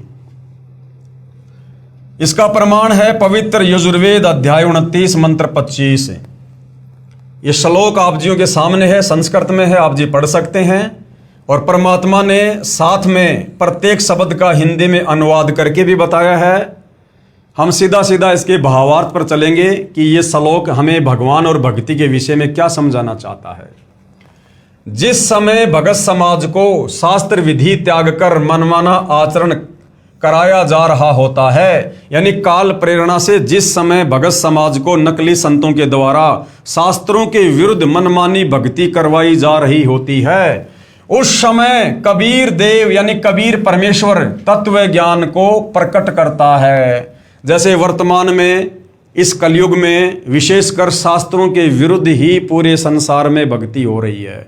सतयुग त्रेता द्वापर तक तो वेदों के अनुसार भक्ति होती थी, इतना मनमाना आचरण नहीं था, लेकिन इस कलयुग में मनमाना आचरण ही चल रहा है।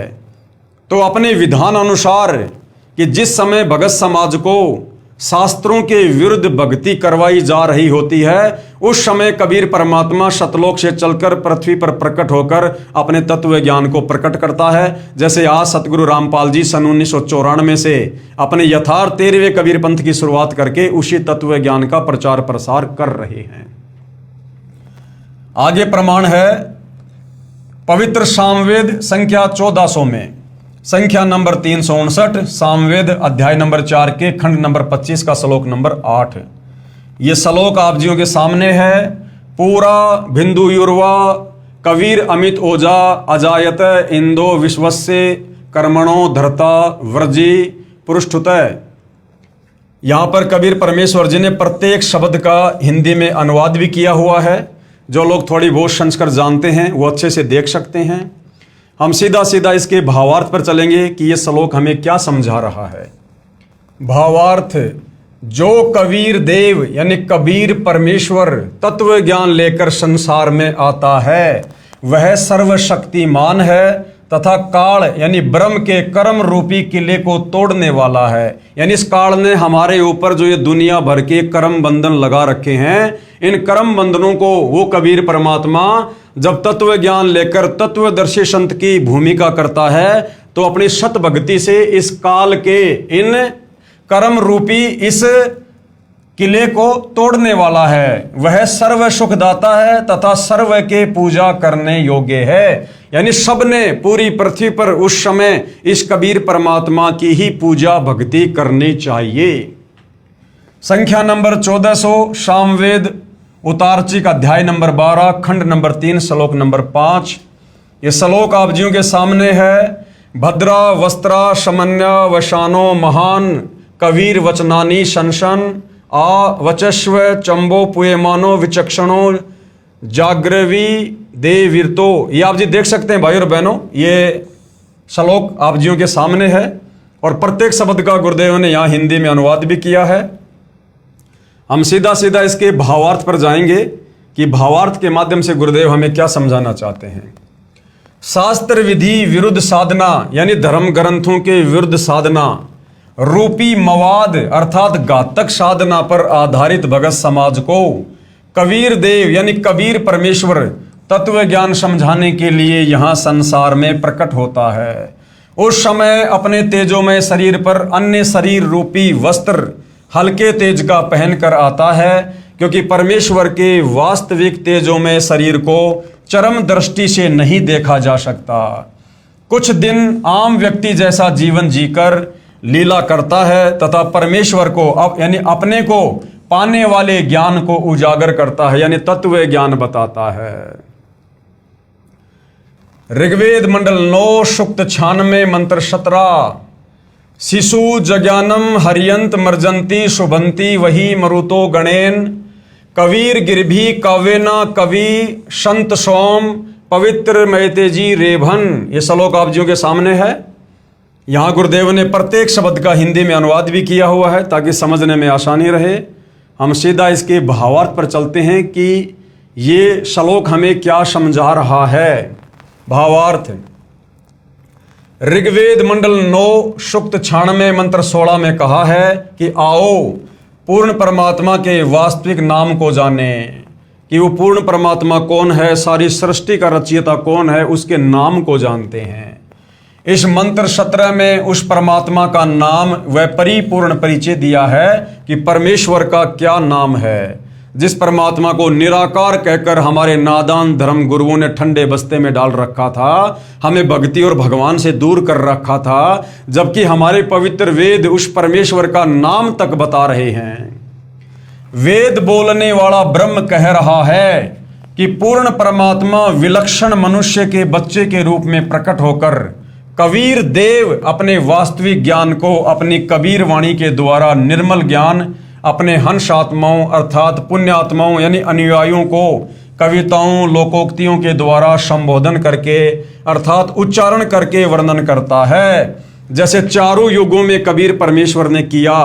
सतयुग में सत सुकृत ऋषि के नाम से, त्रेता में मुनिंदर ऋषि के नाम से, द्वापर में करुणामय ऋषि के नाम से और कलयुग में कबीर नाम से। और एक विलक्षण बच्चे के रूप में प्रकट हुए, यानी सतलोक से चलकर कमल के फूल पर प्रकट हुए और फिर अपनी हंस आत्माओं को, अपने भक्तों को उस तत्व ज्ञान को कविताओं के माध्यम से बोल बोल कर उच्चारण करके लोकोक्तियों के द्वारा संबोधन करके अर्थात उच्चारण करके वर्णन किया। इस तत्व ज्ञान के अभाव से उस समय प्रकट परमात्मा को ना पहचान कर केवल ऋषि व संत या कवि मान लेते हैं। जैसे इस तत्व ज्ञान के अभाव में लोगों ने कबीर जी को केवल एक कवि मान लिया और हम क्या सुनते आए थे कि कबीर जी तो कवि थे, कवि, क्योंकि उनकी कविताओं को हमारे पाठ्यक्रम में शामिल किया गया था कि बड़ा भया तो क्या भया जैसे पेड़ खजूर, पंछी को छाया नहीं फल लागे अति दूर। तो नादान धर्म गुरुओं ने या आम समाज ने तत्व ज्ञान के अभाव में इस परमेश्वर को ना पहचान कर, वेदों को ना पहचान कर, ना समझ कर, जैसे तुलसीदास जी थे, रविदास जी थे, रहीम जी थे, कालिदास जी थे, सूरदास जी थे, इस प्रकार से कबीर जी को भी केवल एक कवि ही मान लिया था। लेकिन भाई और बहनों, हमारे पवित्र वेद ये भी कहते हैं कि वो परमात्मा जब धरती पर आता है तो वो जो है एक कवि की भांति कविताओं के द्वारा भी अपने ज्ञान का प्रचार करता है। यानी वेदों में कवि भी कबीर परमात्मा को ही कहा गया है। वह परमात्मा स्वयं भी कहता है कि मैं पूर्ण ब्रह्म हूं, परंतु लोक वेद के आधार से परमात्मा को निराकार मानने हुए प्रजाजन नहीं पहचानते, क्योंकि हमारे धर्मगुरु सदियों से हमारे को यही पट्टी पढ़ाते हैं कि परमात्मा तो निराकार है, परमात्मा कभी मनुष्य आकार में नहीं आता है, वो कभी दिखाई नहीं देता है। लेकिन जब वो वास्तविक परमात्मा कबीर देव जो सशरीर है, साकार है, मनुष्य दृश्य है, हर बार यहाँ आते हैं, चारों युगों में आते हैं, अनंत बार आते हैं, हमें ज्ञान से परिचित करवाते हैं और वो कहते हैं कि भाई मैं परमात्मा हूं, मैं भगवान हूं। लेकिन हम उस परमेश्वर की बात पर यकीन क्यों नहीं कर पाते? क्योंकि सदियों से उससे पहले हमारे नादान धर्म गुरु हमें ये पट्टी पढ़ा चुके होते हैं कि परमात्मा निराकार है, परमात्मा निराकार है, तो हम परमात्मा की बात भी नहीं मान पाते। जैसे गरीबदास जी महाराज ने काशी में प्रकट परमात्मा को पहचान कर उनकी महिमा कही तथा उस परमेश्वर द्वारा अपनी महिमा बताई गई थी, उसका यथावत वर्णन अपनी वाणी में किया है। गरीब जाति हमारी जगत गुरु, परमेश्वर है पंथ, दास गरीब लिखित पढ़े नाम निरंजन कंत। गरीब हम ही अलख अल्लाह हैं कुतुब गोश और पीर। गरीब दास खालिक धैनी हमरा नाम कबीर। गरीब ए स्वामी सृष्टा में सृष्टि हमारे तीर। दास गरीब अधर बसों अविगत सत्य कबीर। परमात्मा जी जब भी आए कहा करते थे कि मैं परमात्मा हूं भाई, लेकिन हम नादान धर्म गुरुओं के द्वारा फैलाए गए अज्ञान के अंधेरे में परमेश्वर की बातों पर यकीन नहीं कर पाए और मोक्ष से वंचित रहे। इतना स्पष्ट करने पर भी उसे कवि या संत, भगत या जुलाहा कहते हैं, परंतु वह पूर्ण परमात्मा ही होता है। उसका वास्तविक नाम कबीर देव है। वह स्वयं सत्य पुरुष कबीर ही ऋषि या संत रूप में होता है, जैसे आज संत रूप में सतगुरु रामपाल जी हैं। परंतु तत्व ज्ञानहीन ऋषियों व संतों गुरुओं के अज्ञान सिद्धांत के आधार पर आधारित प्रजा उस समय अतिथि रूप में प्रकट परमात्मा को नहीं पहचानते, क्योंकि उन अज्ञानी ऋषियों संतों व गुरुओं में परमात्मा को निराकार बताया होता है। ऋग्वेद मंडल 9 सूक्त 96 मंत्र 18 क्या कह रहा है, ये श्लोक आप जियों के सामने है। परमेश्वर ने प्रत्येक शब्द का हिंदी में अनुवाद भी किया है, आप जी पढ़ सकते हैं। हम सीधा इसके भावार्थ पर चलते हैं। भावार्थ, मंत्र 17 में कहा है कि कबीर देव यानी कबीर भगवान शिशु रूप धारण कर लेता है, यानी छोटे बच्चे का रूप धारण कर लेता है। लीला करता हुआ बड़ा होता है। कविताओं द्वारा तत्व ज्ञान वर्णन करने के कारण कवि की पदवी प्राप्त करता है, अर्थात उसे ऋषि संत व कवि कहने लग जाते हैं। वास्तव में वह पूर्ण परमात्मा कबीर ही है। उसके द्वारा रची अमृतवाणी कबीर वाणी कही जाती है, जो भक्तों के लिए स्वर्ग तुल्य सुखदायी होती है। वही परमात्मा तीसरे मुक्ति धाम अर्थात सतलोक की स्थापना करके एक गुंबद अर्थात गुम्मज में सिंहासन पर तेजोमय मानव सदृश से शरीर में आकार में विराजमान है। अब बताओ, हमारे वेद कितना अच्छे से स्पष्टीकरण दे रहे हैं, कितना सुंदर समर्थन कर रहे हैं परमात्मा के होने का, कि वो परमात्मा तीसरे धाम रित धाम सतलोक में रहता है और मनुष्य आकार में है, तेजो में शरीर में है, और वहां से गति करके इस पृथ्वी पर आता है। परमात्मा चाहने वाली अच्छी आत्माओं को मिलता है। इस मंत्र में तीसरा धाम सतलोक को कहा है। जैसे एक धाम है, ये ब्रह्म जो है काल, एक ब्रह्म का लोक जो है ये 21 ब्रह्मांड का क्षेत्र, इसको एक धाम कहा है। दूसरा धाम पर ब्रह्म का लोक जो 7 संग ब्रह्मांड का क्षेत्र है, और तीसरा धाम है परम अक्षर ब्रह्म अर्थात पूर्ण ब्रह्म का सतलोक, क्योंकि पूर्ण परमात्मा ने सतलोक में सत्य पुरुष रूप में विराजमान होकर नीचे के लोकों की रचना की है, इसलिए नीचे के लोकों की गणना की गई है। यही आंखों देखा प्रमाण संत गरीब दास जी ने बताया है। अरस कुरुस पर सफेद गुमज है जहां सतगुरु का डेरा, क्योंकि आदरणीय गरीबदास जी को भी कबीर परमात्मा उनके शरीर से निकालकर आत्मा को सतलोक लेकर गए थे और वहां पर सतलोक का नज़ारा दिखाया था। और गरीबदास जी ने कबीर परमेश्वर को असंख्य ब्रह्मांडों के सिंहासन पर सतलोक में विराजमान देखा था।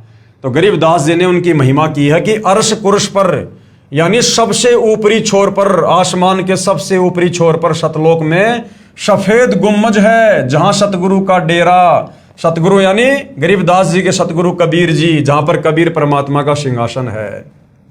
भावार्थ है कि ऊपर आसमान के ऊपरी छोर पर कबीर परमेश्वर जी एक सफेद गुंबद यानी गुम्मज में रहते हैं।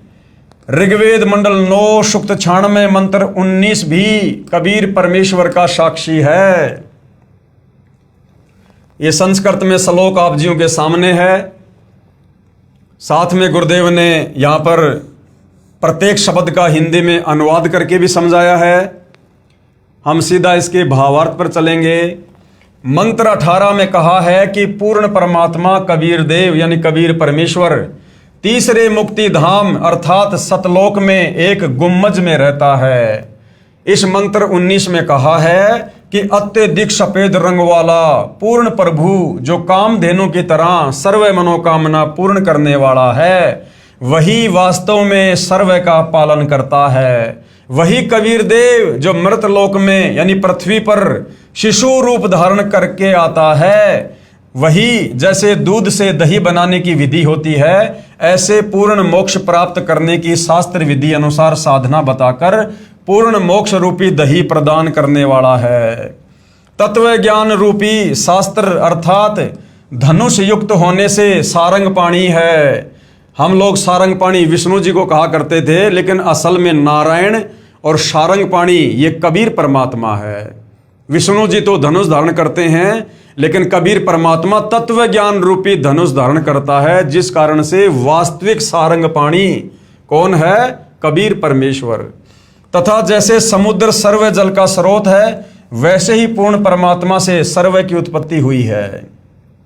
गीता जी अध्याय 15 श्लोक 3 में कहा है कि संसार रूपी वृक्ष को तत्व ज्ञान रूपी शस्त्र द्वारा काटकर अर्थात तत्व ज्ञान द्वारा संशय समाप्त करके उसके पश्चात उस परम पद परमेश्वर की खोज करनी चाहिए, जहां जाने के पश्चात साधक लौटकर कभी संसार में यानी काल के 21 ब्रह्मांड में नहीं आते, अर्थात पूर्ण मुक्त हो जाते हैं। जन्म मरण से 184 योनियों से नरक से सदा सदा के लिए झंझट समाप्त हो जाता है।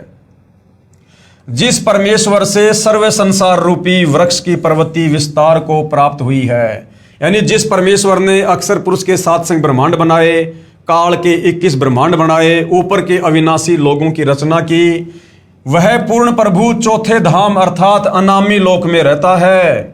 सृष्टि रचना में सर्वप्रथम हमने क्या पढ़ा कि सर्वप्रथम केवल एक ही लोक था, अनामी लोक, जिसको अकय लोक भी कहते हैं, अनामे लोक भी कहते हैं, जहां पूर्ण परमात्मा कबीर देव अकेले ही रहा करते थे। वह पूर्ण प्रभु चौथे धाम यानी सबसे नीचा सतलोक, दूसरे नंबर का अलखलोक, तीसरे नंबर का अगम लोक और चौथे नंबर का अनामी लोक, वह पूर्ण प्रभु चौथे धाम अर्थात अनामी लोक में रहता है। जैसे प्रथम सतलोक, दूसरा अलखलोक, तीसरा अगम लोक और चौथा अनामी लोक है। इसलिए इस मंत्र 19 में स्पष्ट किया है कि कबीर देव यानी कबीर परमेश्वर ही अनामी पुरुष रूप में चौथे धाम अर्थात अनामी लोक में भी अन्य तेजों में रूप धारण करके रहता है। उसके बाद ऋग्वेद मंडल 9 सूक्त 96 मंत्र 20 भी इस बात की गवाही दे रहा है कि वो कबीर ही परमात्मा है जिसने सर्व लोकों की रचना की। ये श्लोक आप जियों के सामने है। प्रत्येक शब्द का गुरुदेव ने हिंदी में अनुवाद किया है। हम सीधा सीधा इसके भावार्थ पर चलते हैं। पूर्ण परमात्मा कबीर देव अर्थात कबीर परमेश्वर ऊपर तीसरे धाम अर्थात सत्यलोक में रहता है, तथा वही परमेश्वर अन्य मनुष्य रूप धारण करके चौथे धाम अर्थात अनामी लोक में रहता है। वही परमात्मा वैसा ही मनुष्य वाला सम रूप सुंदर मुखमंडल युक्त श्वेत शरीर युक्त आकार में यहाँ पृथ्वी लोक पर भी आता है, तथा अपनी वास्तविक पूजा विधि का ज्ञान करवाकर बहुत सारे समूह को अर्थात पूरे संघ को सत्य भक्ति के धनी बनाता है। असंख्य अनुयायियों का पूरा संघ सत्य भक्ति की कमाई से पूर्व वाले सुखमय लोक पूर्ण मुक्ति के खजाने को अर्थात सतलोक को साधना करके प्राप्त करता है। जैसे वर्तमान में वही कबीर परमात्मा सतगुरु रामपाल जी के रूप में धरती पर आए हुए हैं। इसके बाद भाइयों और बहनों, अथर्ववेद कांड नंबर 4 अनुवाक नंबर 1 मंत्र नंबर 7 सतगुरु रामपाल जी द्वारा भाषा भाष्य यानी हमारे चारों वेद सृष्टि रचना का समर्थन कर रहे हैं, परमेश्वर के तत्व ज्ञान को समर्थन दे रहे हैं। ये संस्कृत में श्लोक आप जियों के सामने है, देख सकते हैं। और हर जगह आपको उस कबीर देव का नाम मिलेगा भाई और बहनों, जो जो श्लोक आपको दिखाए जा रहे हैं। यहाँ गुरुदेव ने अनुवाद में प्रत्येक शब्द का हिंदी में अनुवाद भी किया है। हम सीधा इसके भावार्थ पर चलते हैं। जिस परमेश्वर के विषय में कहा जाता है तमेव माता च पिता तमेव, तमेव बंधु च सखा तमेव, तमेव विद्या च द्रविणम तमेव, तमेव सर्व मम देव देव, वह जो अविनाशी सर्व का माता पिता तथा भाई व सखा व जगत गुरु रूप में सर्व को सत्य भक्ति प्रदान करके शतलोक ले जाने वाला, काल की तरह धोखा ना देने वाला। क्योंकि काल ने हमारे को धोखा दिया ये कहकर कि मैंने पिताजी से 21 ब्रह्मांड प्राप्त कर लिए हैं और वहां मैं दूध दही शहद की नदियां बहाऊंगा, हीरे मोती लाल के पहाड़ बनाऊंगा, तुम्हें कोई काम नहीं करना पड़ेगा, मेरे साथ चलो। और यहां हमारे को गधा बना के छोड़ दिया। तो कहते हैं वो कबीर परमात्मा काल की तरह धोखा देने वाला नहीं है। यानी आज जो कबीर परमात्मा सतगुरु रामपाल जी हमें सत्य सत्य बता रहे हैं सतलोक के विषय में, वहां के सुख के विषय में, हमें वैसा ही मिलेगा वहां पर। काल की तरह धोखा ना देने वाला, सर्व ब्रह्मांडों की रचना करने वाला कबीर देव कबीर परमेश्वर है। इतना खुलकर हमारे वेद समर्थन कर रहे हैं, फिर भी तत्व ज्ञान के अभाव में हमारे नादान धर्मगुरु नहीं समझ पाए। कबीर साहिब जी चारों युगों में आते हैं। भाई और बहनों, ये हमारा नेक्स्ट टॉपिक होगा कि कबीर साहिब जी चारों युगों में आते हैं। कौन कबीर साहिब? जिस कबीर साहिब ने असंख्य ब्रह्मांडों की रचना की है, जिस कबीर साहिब ने 7 संग ब्रह्मांड अक्षर पुरुष को दिए, जिस कबीर साहिब ने 21 ब्रह्मांड इस ब्रह्म को दिए, ज्योति निरंजन को दिए, जिस कबीर परमेश्वर ने ऊपर के चारों अविनाशी लोकों की रचना की, जिस कबीर परमेश्वर ने असंख्य आत्माओं की उत्पत्ति की, जो कबीर परमात्मा गीता अध्याय 15 श्लोक नंबर 17 के अनुसार तीनों लोकों में प्रवेश करके सबका भरण पोषण करते हैं, वह कबीर परमात्मा जी जगत गुरु बनकर, तत्वदर्शी संत बनकर, सतगुरु बनकर, जिंदा बाबा के वेश में चारों युगों में शतलोक से चलकर गति करके सशरीर इस काल लोक में फंसी हम आत्माओं को समझाने के लिए आते हैं। और चारों युगों में यानी सतयुग, त्रेता, द्वापर, कलयुग में परमेश्वर ने किस प्रकार से भूमिका की, हम नादानों को तत्व ज्ञान समझाया। लेकिन शास्त्र विरुद्ध साधना का अधिक बोलबाला होने के कारण और मोक्ष प्राप्ति का वो निर्धारित समय न होने के कारण हम कबीर परमेश्वर जी के तत्व ज्ञान को नहीं समझ पाए और अपनी आत्मा का कल्याण नहीं करवा पाए। तो भाई और बहनों, अब वो मौका है, अब वो शु अवसर आ गया है, जो समय परमात्मा ने हम आत्माओं के मोक्ष का निर्धारित किया था, अब उस समय की दहलीज पर हम खड़े हुए हैं। ये कलयुग की बिचली पीढ़ी का समय है, मोक्ष का प्राइम टाइम है। इस समय यदि हमने जरा सी रुचि अध्यात्म में दिखाई और यदि हमने सतगुरु रामपाल जी के तत्व ज्ञान को समझकर उनसे उपदेश प्राप्त करके यदि हम मर्यादा में रहकर भक्ति करने लगे, तो निश्चित ही भाई और बहनों इस काल के कहर से, लख 84 योनियों की पीड़ा से, नरक के दुख से, तपस्या के कष्ट से आप और हमारा अवश्य छुटकारा होगा। तो भाई और बहनों, ये मनुष्य जन्म परमात्मा ने केवल आत्मा के कल्याण के लिए दिया है। हम गुरुदेव भगवान के तत्व ज्ञान को समझकर इस मनुष्य जन्म को सफल बनाएं। तो आज के वीडियो में केवल इतना ही। कल रात्रि परमेश्वर की सेवा में एक नए टॉपिक के साथ में फिर हाजिर होंगे। तब तक पूज्य गुरुदेव भगवान हम सबको आज्ञा दे, आशीर्वाद दे, सद्बुद्धि दे, हमें भ्रमने भटकने से बचाए, हमारा मार्गदर्शन करे। बंदी छोड़ सतगुरु रामपाल जी परमेश्वर जी की जय हो।